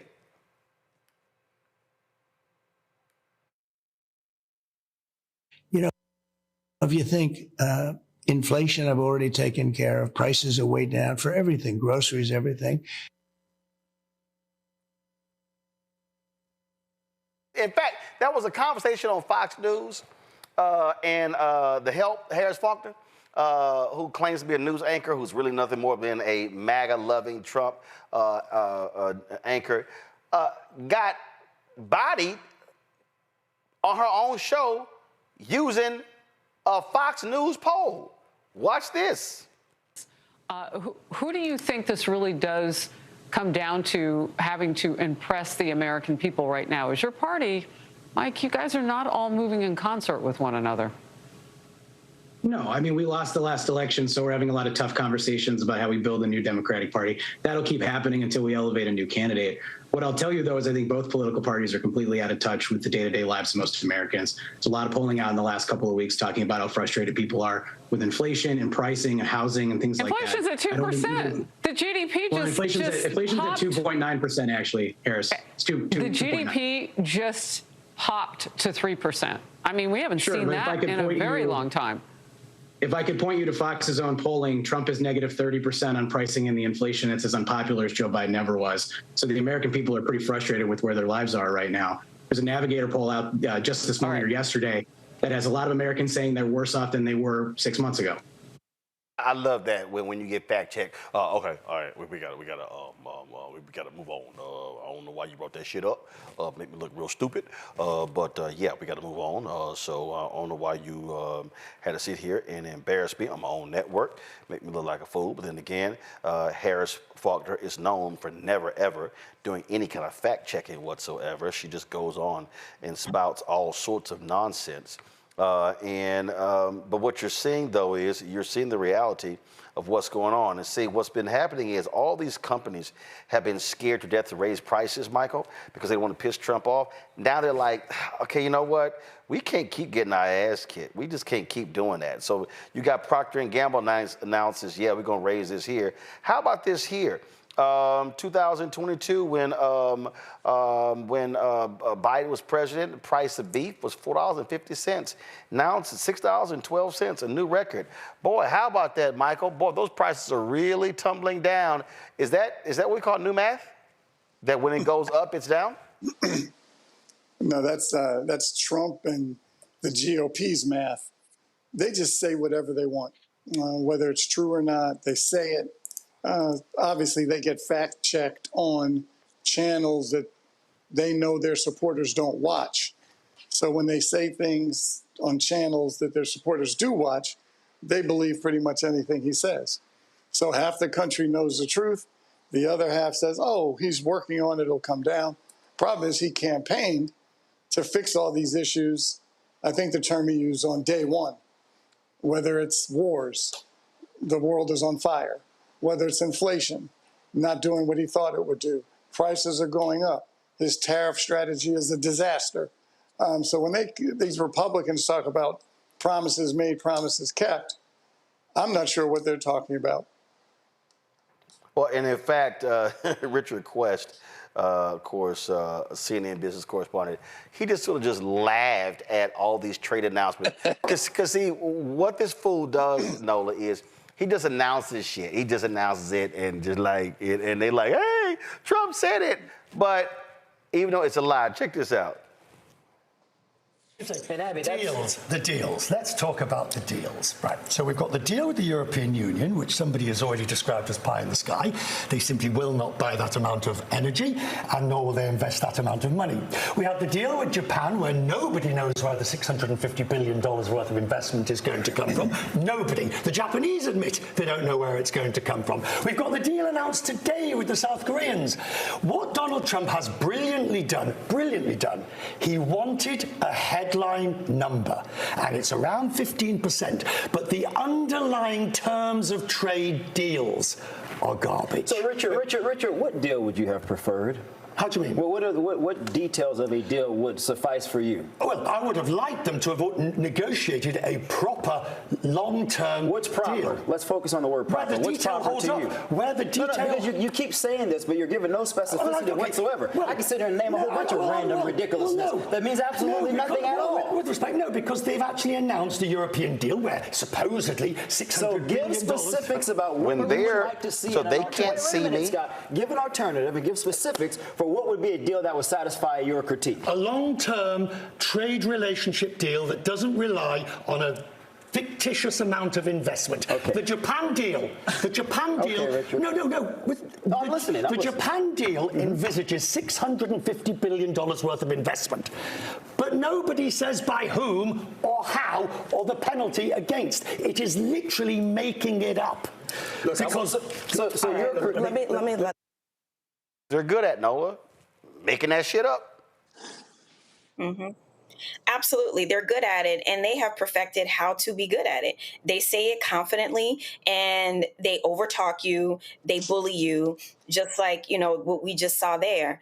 The expert was being questioned by someone who was just trying to deflect from what the guy was saying because it was landing and resonating with folks. But this issue about how they literally just say anything, and where media is right now, where corporate and mainstream media is right now, they're not going to push back. They're not going to ask any hard questions. And it was to shift that narrative because, everything was Epstein. I talked about this on my show Nightcap on Tuesday. I talked about this very intersection that this EU tariff deal is designed so you won't be thinking about Epstein, which is why everyone should still be thinking about Epstein. Even if there's no there, this is an issue that really, really bothers him, and it bothers his base. So, the fact that he's doing, I'm not shocked that he's lying. I'm not shocked that he's making up deals that have no teeth. I'm not shocked about any of it. But here we are. He has successfully changed the narrative because we are talking about it. And what we're not talking about is Epstein. Ta-da. No. Actually, but he hasn't changed the narrative because the right's not letting go of it. See, that's the whole point. He's trying to throw everything at it, and it's just all getting added onto it. But I do got to play this because I thought this was fabulous. Again, this is what happens, and I need people to understand. Have y'all ever seen the little shell game that the fraudsters play? Okay? A master of the shell game on CNN is Scott Jennings. That smug idiot from Kentucky, one of the brokest states in America that will be decimated by Medicaid cuts and SNAP benefits. But he doesn't care because he got a new contract to CNN.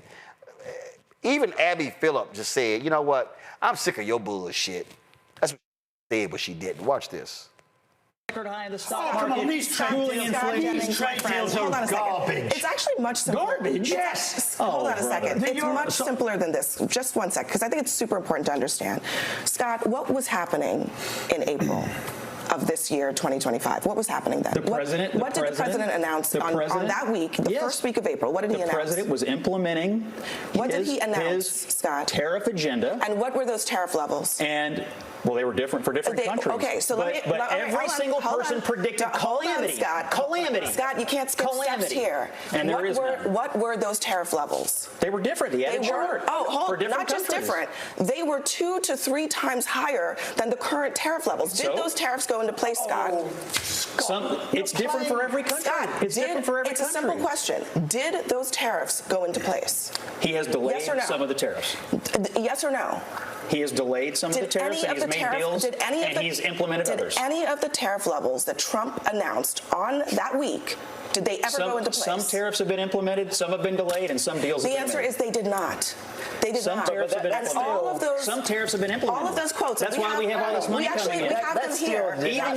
Even you said it. You're playing with numbers here. We have them here. No, back in April. Back in April. You guys are so mad. Why are you rooting for failure?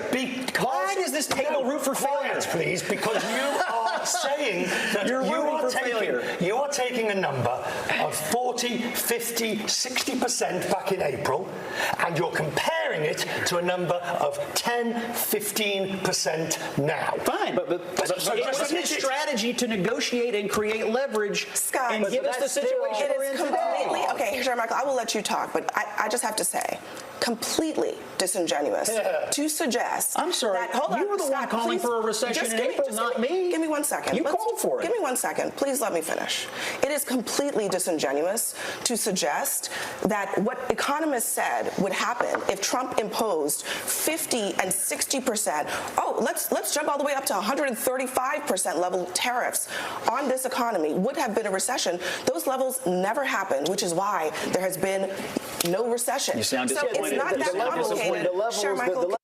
Let me explain what happens when you're a smug asshole like Scott Jennings. So this is the shell game. Trump threw out tariffs of 75, 100, 125%. Economists said, you do that, we're going to go into recession. Jerome Powell said, you do that, we're not cutting interest rates. What happened? Does everybody remember? See, what the Scotts of the world don't want to bring up, and that's why the other panelists should have done this, what happened to the stock market when he threw those announcements out? What happened to the bond market? And that's when Jamie Dimon and others were like, hey, I'm going to need y'all to chill. I need y'all to chill on these tariffs. You got to understand what y'all about to do. And so all of a sudden, they were like, hey, this ain't going to work. This ain't going to work. Okay, now Jamie Dimon is saying, you know what? It wasn't bad. Things are okay. Why is he saying that?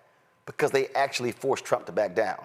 But see, so a MAGA fool like Scott Jennings, no. Y'all predicted the economy is going to fall through the floor, and it didn't. Yeah, dumbass, because the tariffs didn't go into place.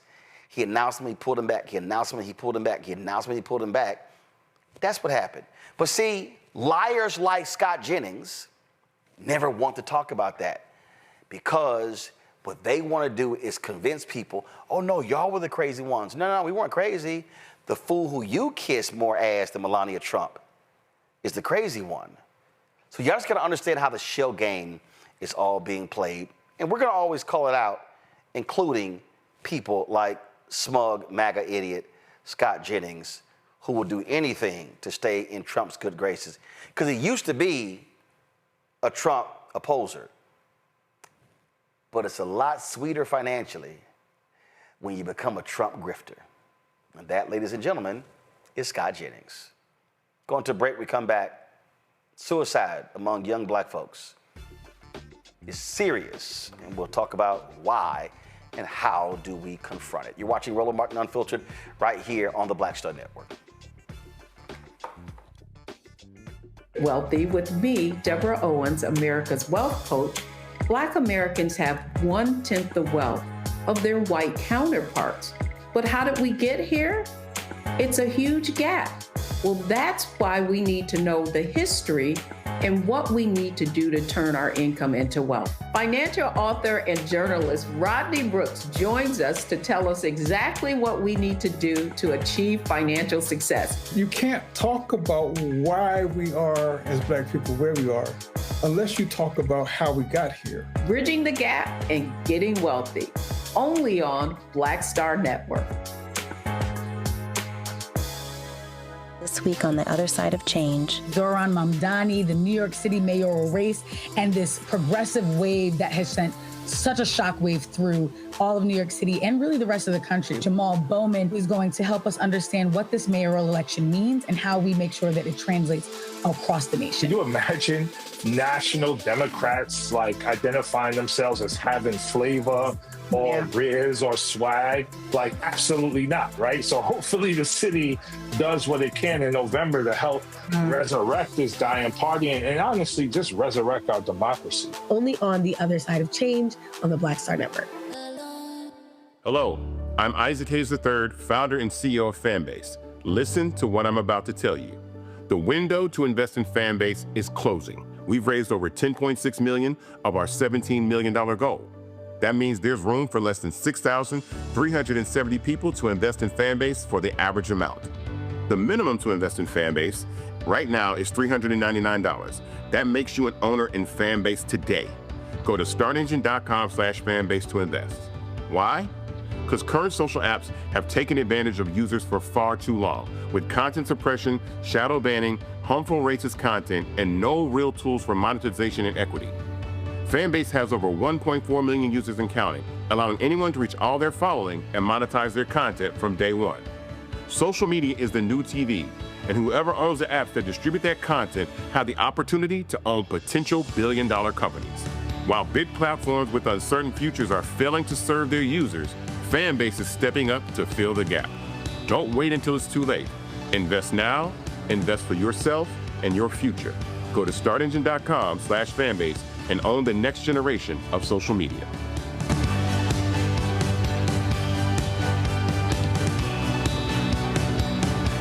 What's up, y'all? This is Wendell Haskins, a.k.a. Win Hogan at the original T Golf Classic. And you know I watch Roland Martin Unfiltered.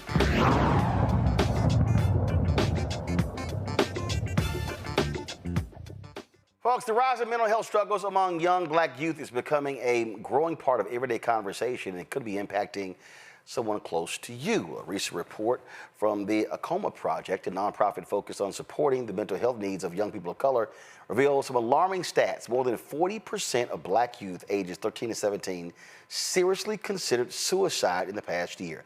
38% reported engaging in self-harm. More than 16% actually attempted suicide at least once. Joining us now is Dr. Tatiana Melendez, a licensed psychotherapist and advocate for youth mental health. Doc, glad to see you again. I reached out to you because... How are you? Doing great. I reached out to you because someone I know, a friend, had to deal with this. She had a relative, and her relative's daughter took her life, 19 years old. And she said she and the family just totally devastated. I know several other folks, the same thing. And so for the longest, there was a huge gap between suicide rates among white youth and Black youth. What the hell happened? I mean, I think we can look at a few things here. You know, some of the statistics you mentioned, as I kind of did a little bit of my own research just to kind of get an update. You know, it rose, I think, by 144%, which is the sharpest increase across all racial, ethnic groups. And I think when you look at like the contributing factors, there's a lot of things. There's this growing crisis, and despite this historical misconception, the rates have soared. That's just what it is in the last 2 decades. And when you look at systemic inequalities, you have stigma, you have this under resource of mental health infrastructure.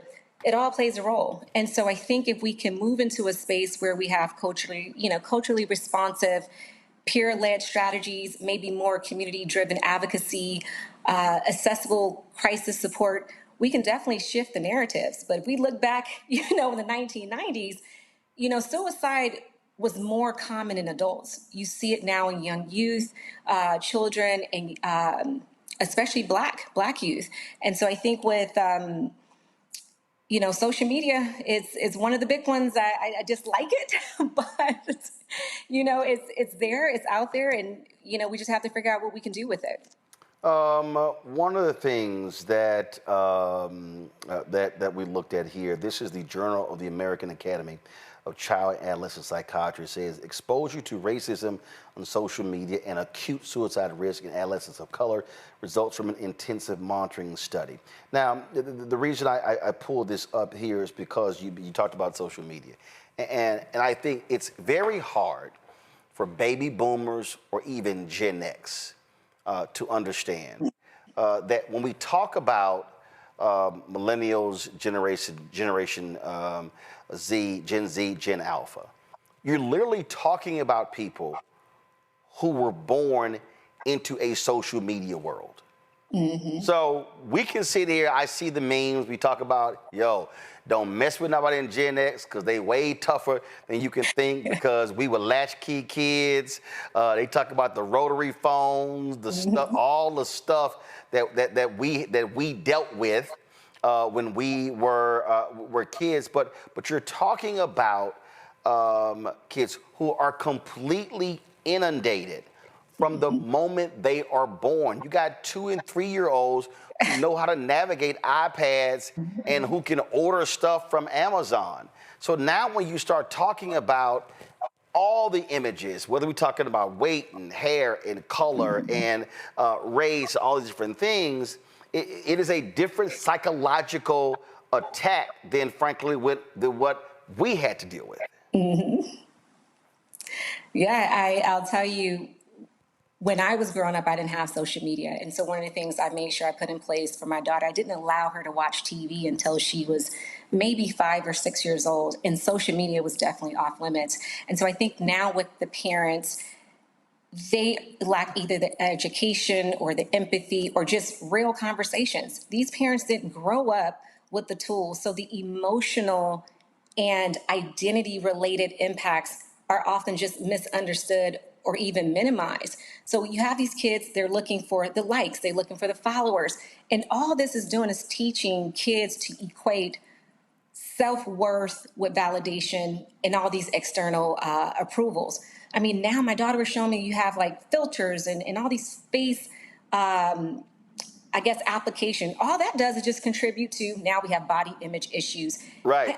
You have, especially for our young girls, and my daughter did at some point, I remember her 9th grade year, because all the girls was on social media and she just started using social media and she thought that she was too thin. And that was an issue for about 6 months. And she's a beautiful girl. However, the girls are being affected. The LGBTQ plus community is being affected along with the youth. But if you have all this, hey, I need to get a like, I need to get the followers, I'm going to change the way I look, that's going to give us another layer of issues. But another thing I looked at too was I noticed like a lot of viral challenges and peer pressure. I mean, these kids today, the whole fear of missing out, FOMO, they feel like they need to do all these different things to fit in. That's creating a bigger issue. The constant scrolling and looking for who's online, who's not, all that does is just reduce attention span and increases anxiety, which isn't really helpful either. You have the DMs, you have the harassment, you have the cyberbullying. All of this leads to depression, isolation, and suicidal thoughts. Well, you talked about the cyberbullying. So, I mean, look, we all can remember if you were dealing with bullying, you were dealing with bullying between the school hours or whether you were on the bus going or coming. Now with social media, you literally have bullying 24 hours a day. And it's not just you and 3 or 4 other people who might be in the class watching. It's literally now thousands upon thousands all around the country or the world. All day. Yes, that is the issue.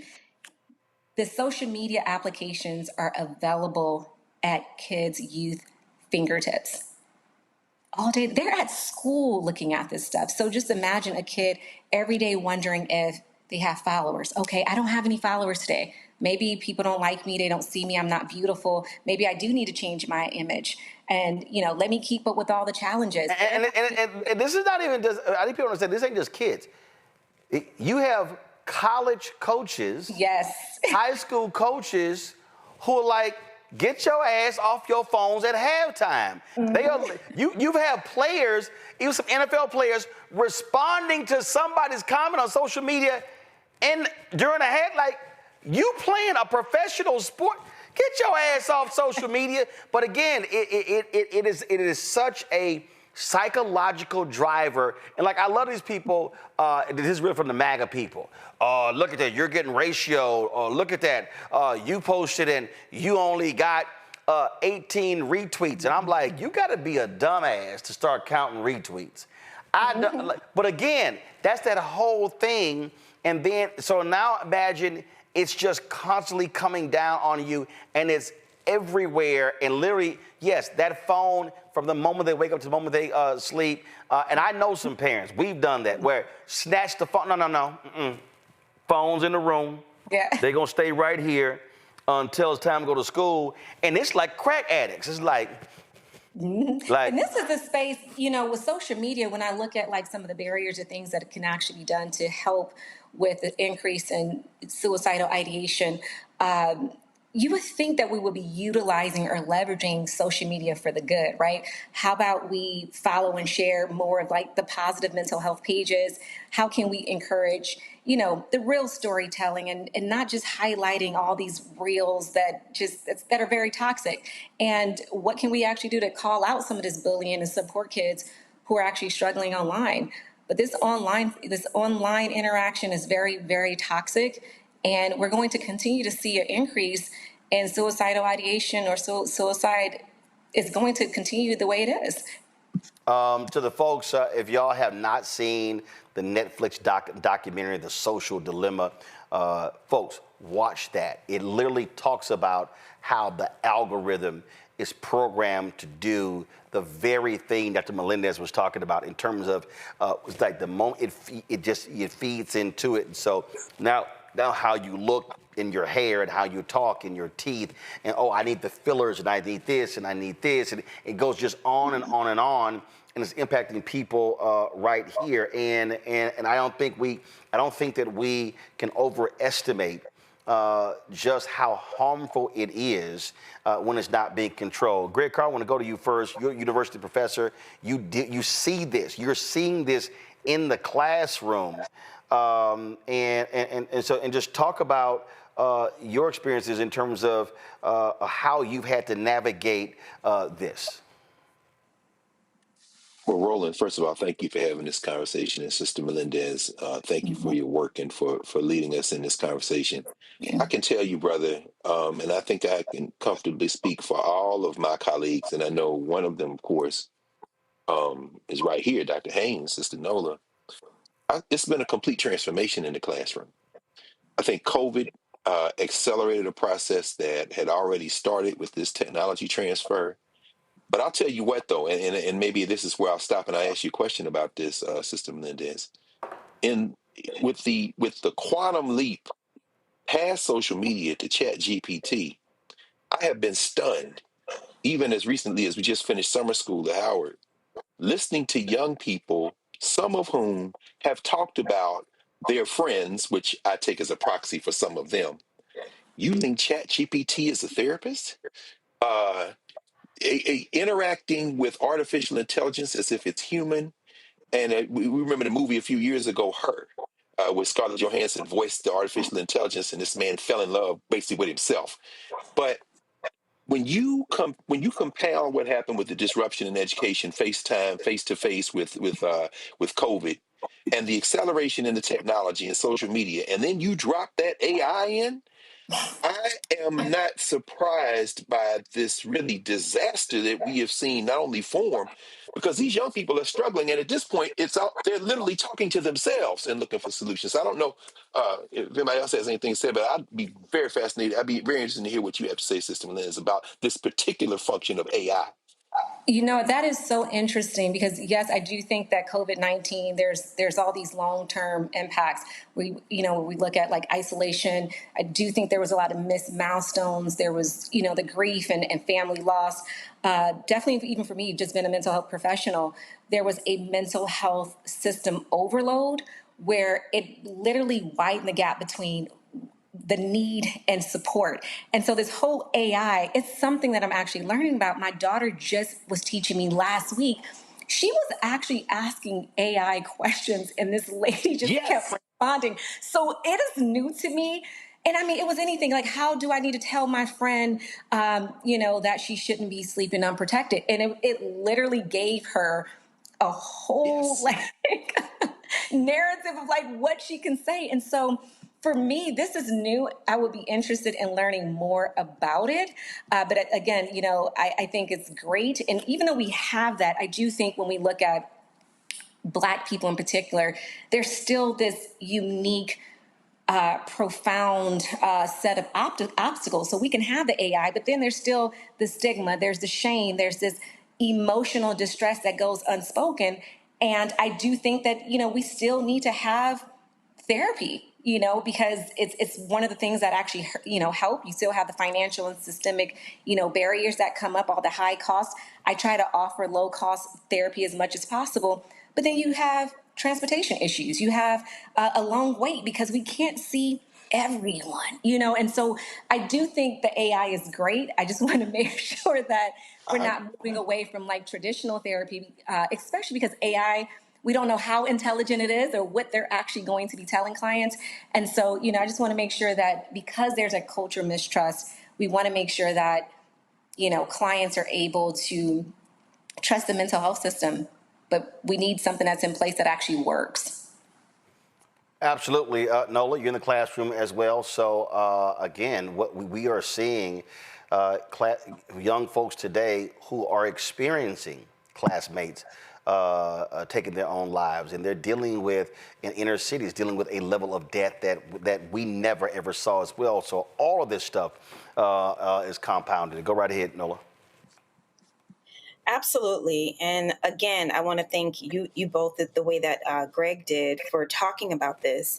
Additionally, there's also a lot of awareness that's happening around sex trafficking in the Black community today, actually. So I'm happy that people are talking about these issues that are typically taboo and left in the vault, right? And in the community vault, right?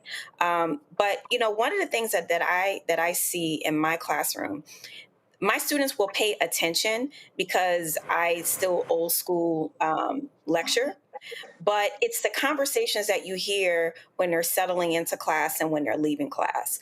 And it typically is some level of insecurity that they're grappling with. And one of the things that this takes me to is the Dahl test and Brown v. Board. And it takes me there because I wonder, is there some way to be able to measure or to be able to kind of like locate, the effects that this is having on young kids before they get to suicide? You know what I'm saying? Like, is there some sort of preventative measure that can happen so we can catch this before the insecurities just grow in so many different directions that there's just nothing left to do because their entire lives are not only recorded, but they're scored. Mm-hmm. I grew up as a zillennial, where men have their score keeping and women, we have our score keeping, but these kids are literally score kept on every facet of their lives. Are there some sort of preventative measures that your community, Dr. Melendez, is talking about to try to help before the suicide part? Is there some sort of social scientific test that can kind of measure some of this to kind of give answers? Those are the things that I'm thinking about.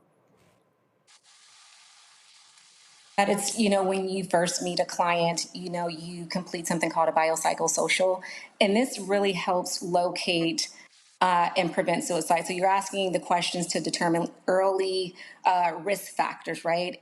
And once you can locate that root cause analysis if needed, you then implement some preventive strategies to address the root cause of the emotional distress.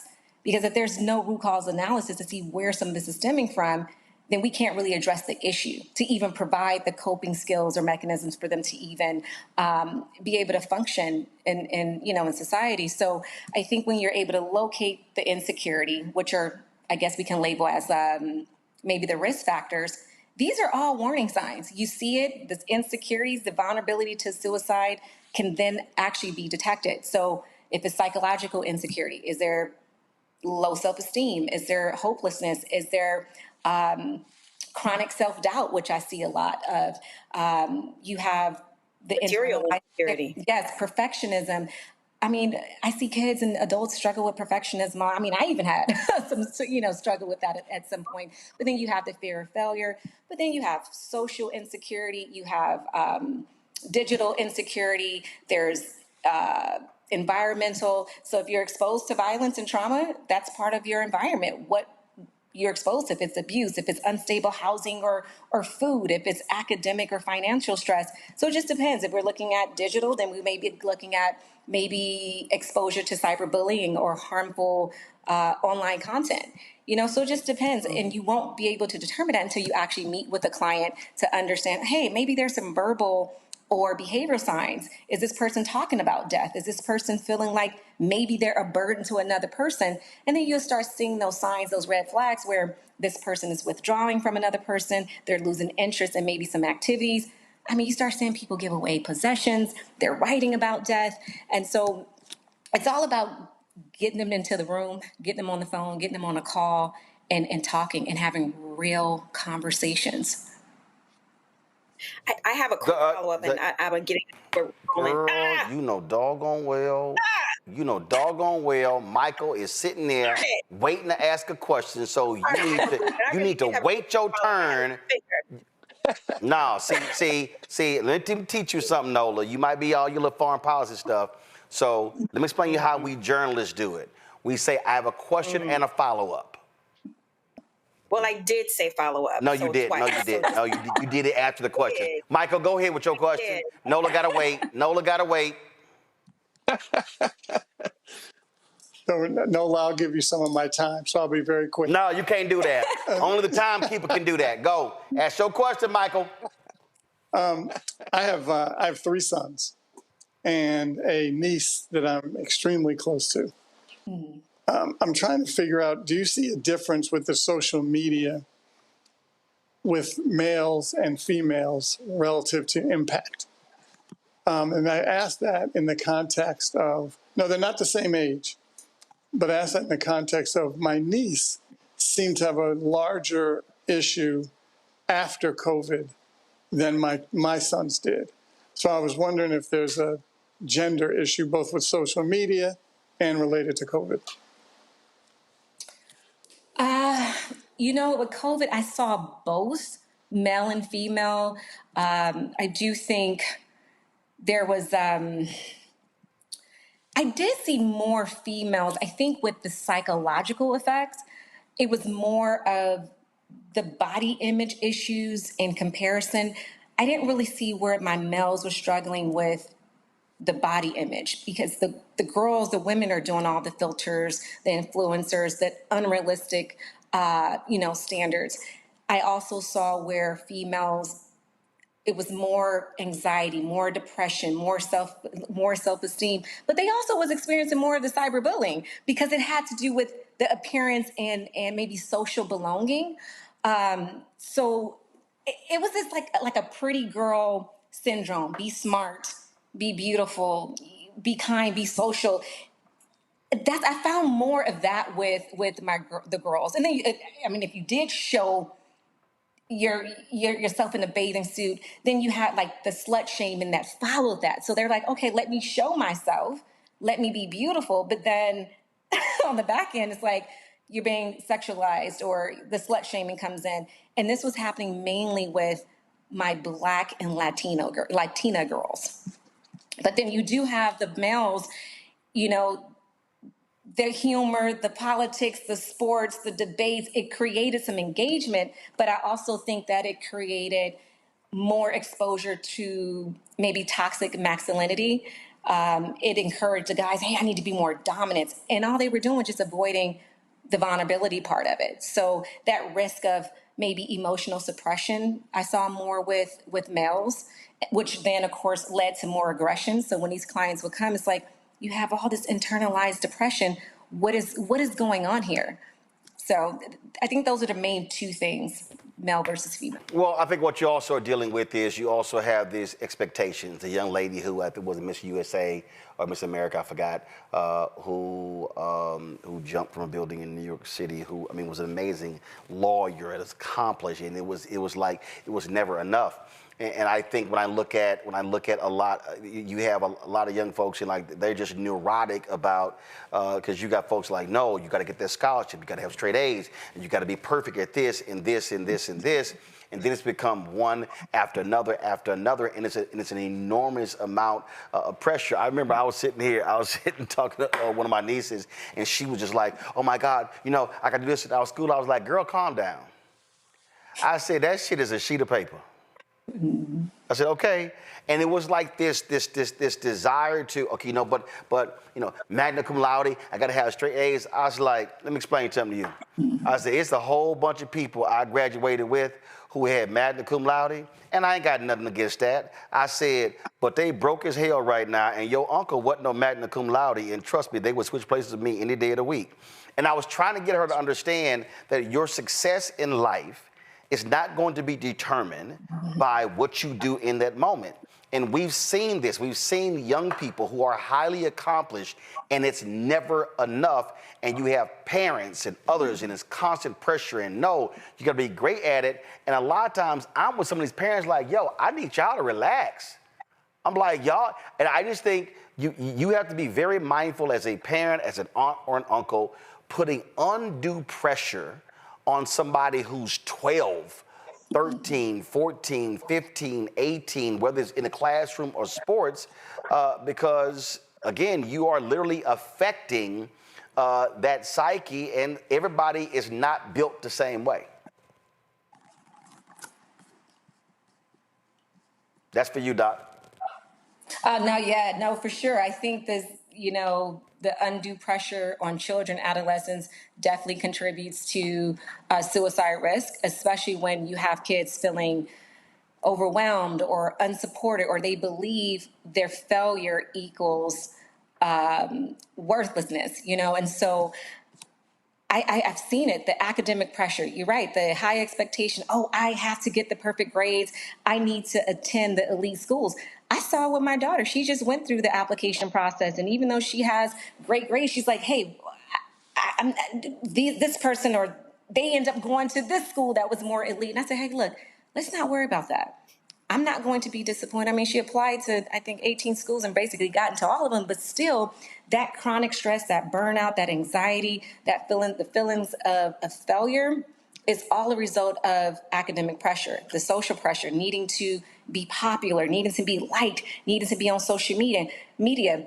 I need to belong. I need to be in the right friend group. I need this identity click. And so my daughter went to a school where there's a lot of celebrity kids. And I mean, she's not a celebrity kid, but it resulted in possibly, you know, at times, it was mainly early in like maybe her 7th or 8th grade year, there was a little social anxiety. And all of a sudden by her 8th grade year, she said, I don't want to go out for lunch. What do you mean you don't want to go out for lunch? She was sitting in the library. She was isolating. And I'm like, okay, what is it that I need to do? And I definitely didn't want to put the parental pressure, because I do see that where you have parents who are overly involved. They have these unrealistic expectations for their kids. And sometimes it's sports, it's a family reputation. Oh, especially the sports thing. Yeah. Oh, I mean, I've seen it. And at her school where she goes, that was huge. And just sometimes you got to be honest. Your kid can't play. Right. No. So just be happy they ass got a uniform. But stop. I'm serious. I just think that I don't know why we sit here and like we don't want to be honest. Some kids can't play sports. just be on the team, run around, do the whole teamwork, but your ass will not be starting. No, and that was a huge one at her school. But again, what's wrong, Michael?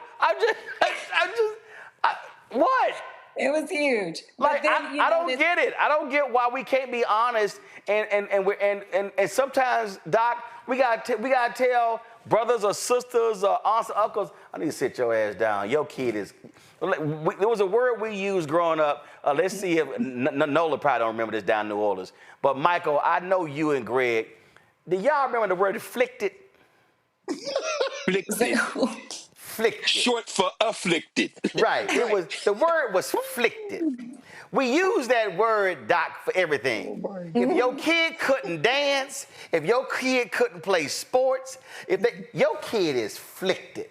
Sometimes we just got to go ahead and let folk know, I think you putting a little too much pressure. That kid is not going to be great at that. So stop trying to make them something they not, because that's just a level of pressure. Not going.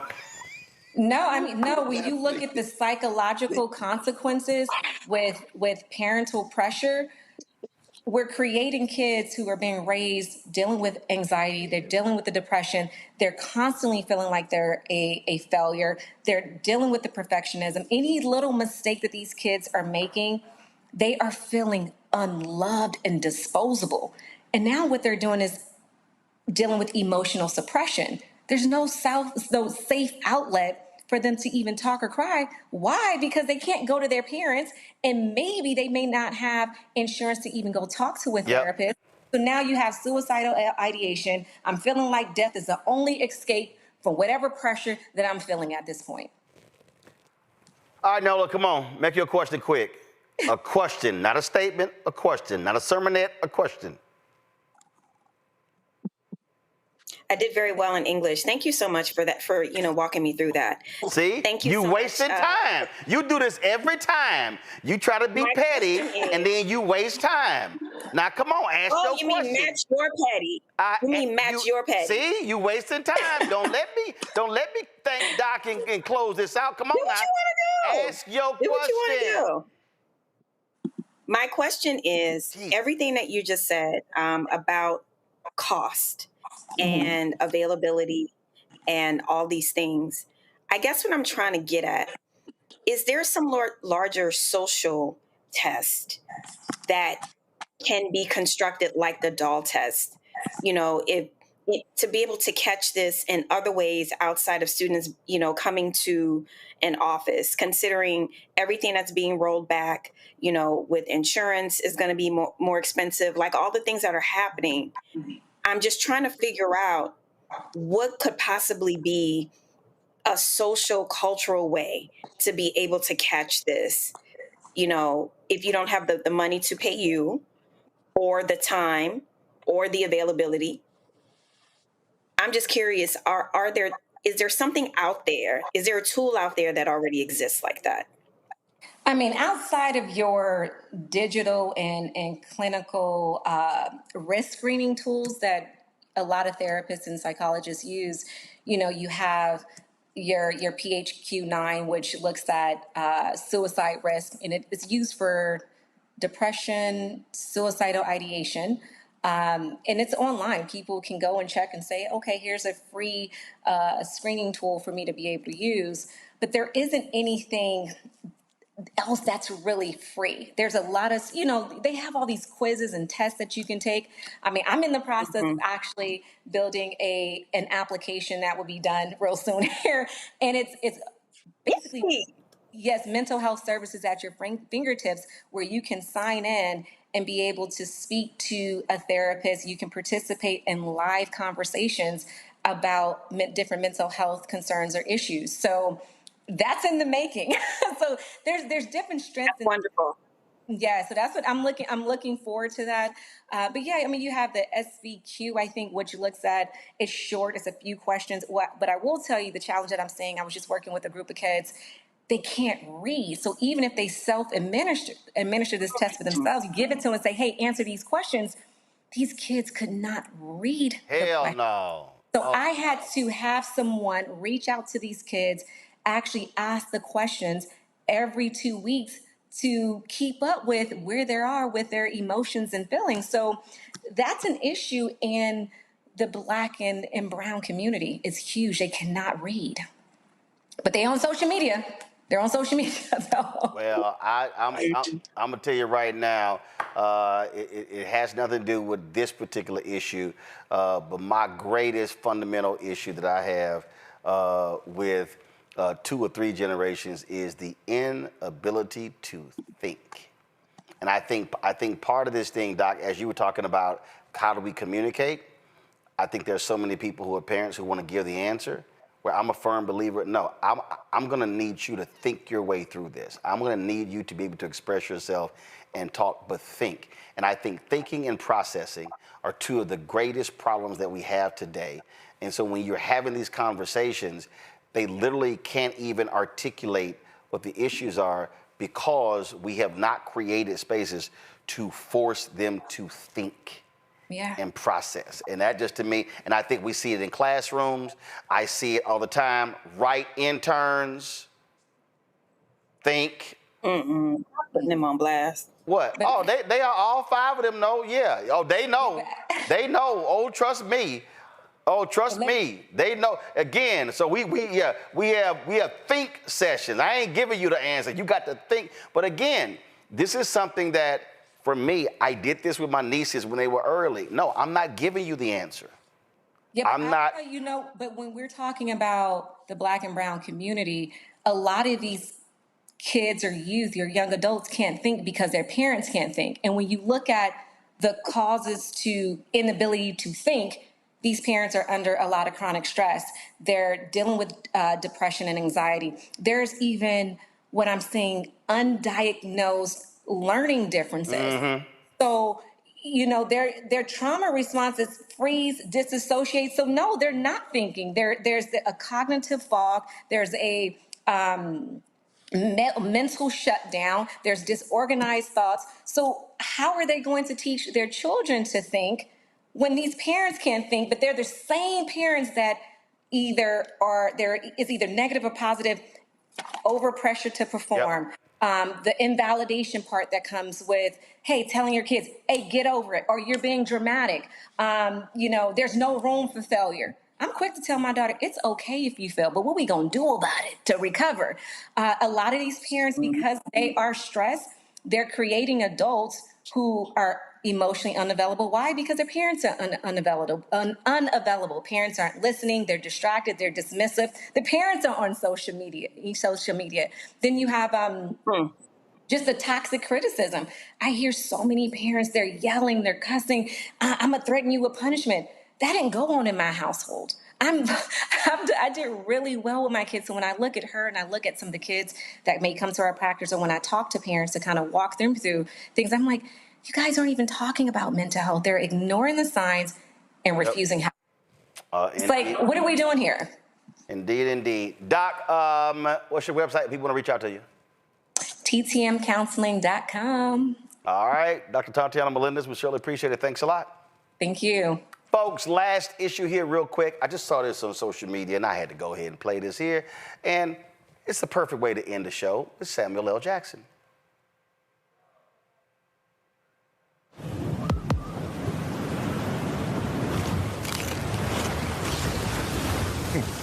Motherfucking wind farms. Loud, ugly, harmful to nature. Who says that? These giants are standing tall against fossil fuels, rising up out of the ocean like a middle finger to CO2. Deep beneath the waves, they can become artificial reefs, creating habitats for sea life to grow. These are wind farm seaweed snacks made with seaweed grown at a Vattenfall wind farm. Serious gourmet shit. So, what's it gonna be? Motherfucking wind farms or motherfucking wind farms?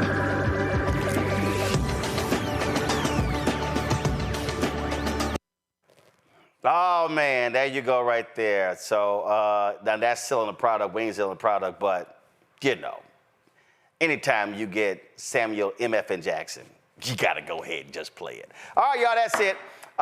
We got to bounce tomorrow. Got a great special edition of the show. We're going to have 2 fantastic book interviews. Ellie Mitchell talks about his particular new book, about some new laws that should be written. And the second is going to be a book author talking about the group of black paramedics in America. The first paramedics in America, African American out of Pittsburgh. You don't want to miss those 2 conversations. All right, folks, support the work that we do. Join our Bring the Funk fan club. This is how you can support us. Join our Bring the Funk fan club, Cash App. Use a Stripe QR code right here. Check that out. Of course, you can use that for credit card applications, credit card sales as well. Check some money order, make it payable to Roland Martin Unfiltered, P.O. Box 57196, Washington, D.C. 20037-0196. PayPal's R Martin Unfiltered, Venmo RM Unfiltered, Zelle, Roland at RolandSMartin.com, Roland at RolandMartinUnfiltered.com. Download the Black Star Network app, Apple phone, Android phone, Apple TV, Android TV, Roku, Amazon Fire TV, Xbox One, Samsung Smart TV. Be sure to get my book, White Fear, How the Browning of America is Making White Folks Lose Their Minds, available at bookstores nationwide. Also, of course, get our Roland Martin Unfiltered swag by going to shopblackstarnetwork.com. Shopblackstarnetwork.com. You can check it out there as well. Then, of course, if you want to get our black-owned products, support them by go to our marketplace at shopblackstarnetwork.com. Also, if you want to download the app Fanbase, do so by going to App Store, the Google Play Store. And if you want to invest, go to startengine.com/Fanbase. Folks, that is it. I'll see you tomorrow right here, Roland Martin Unfiltered on the Black Star Network. Holla!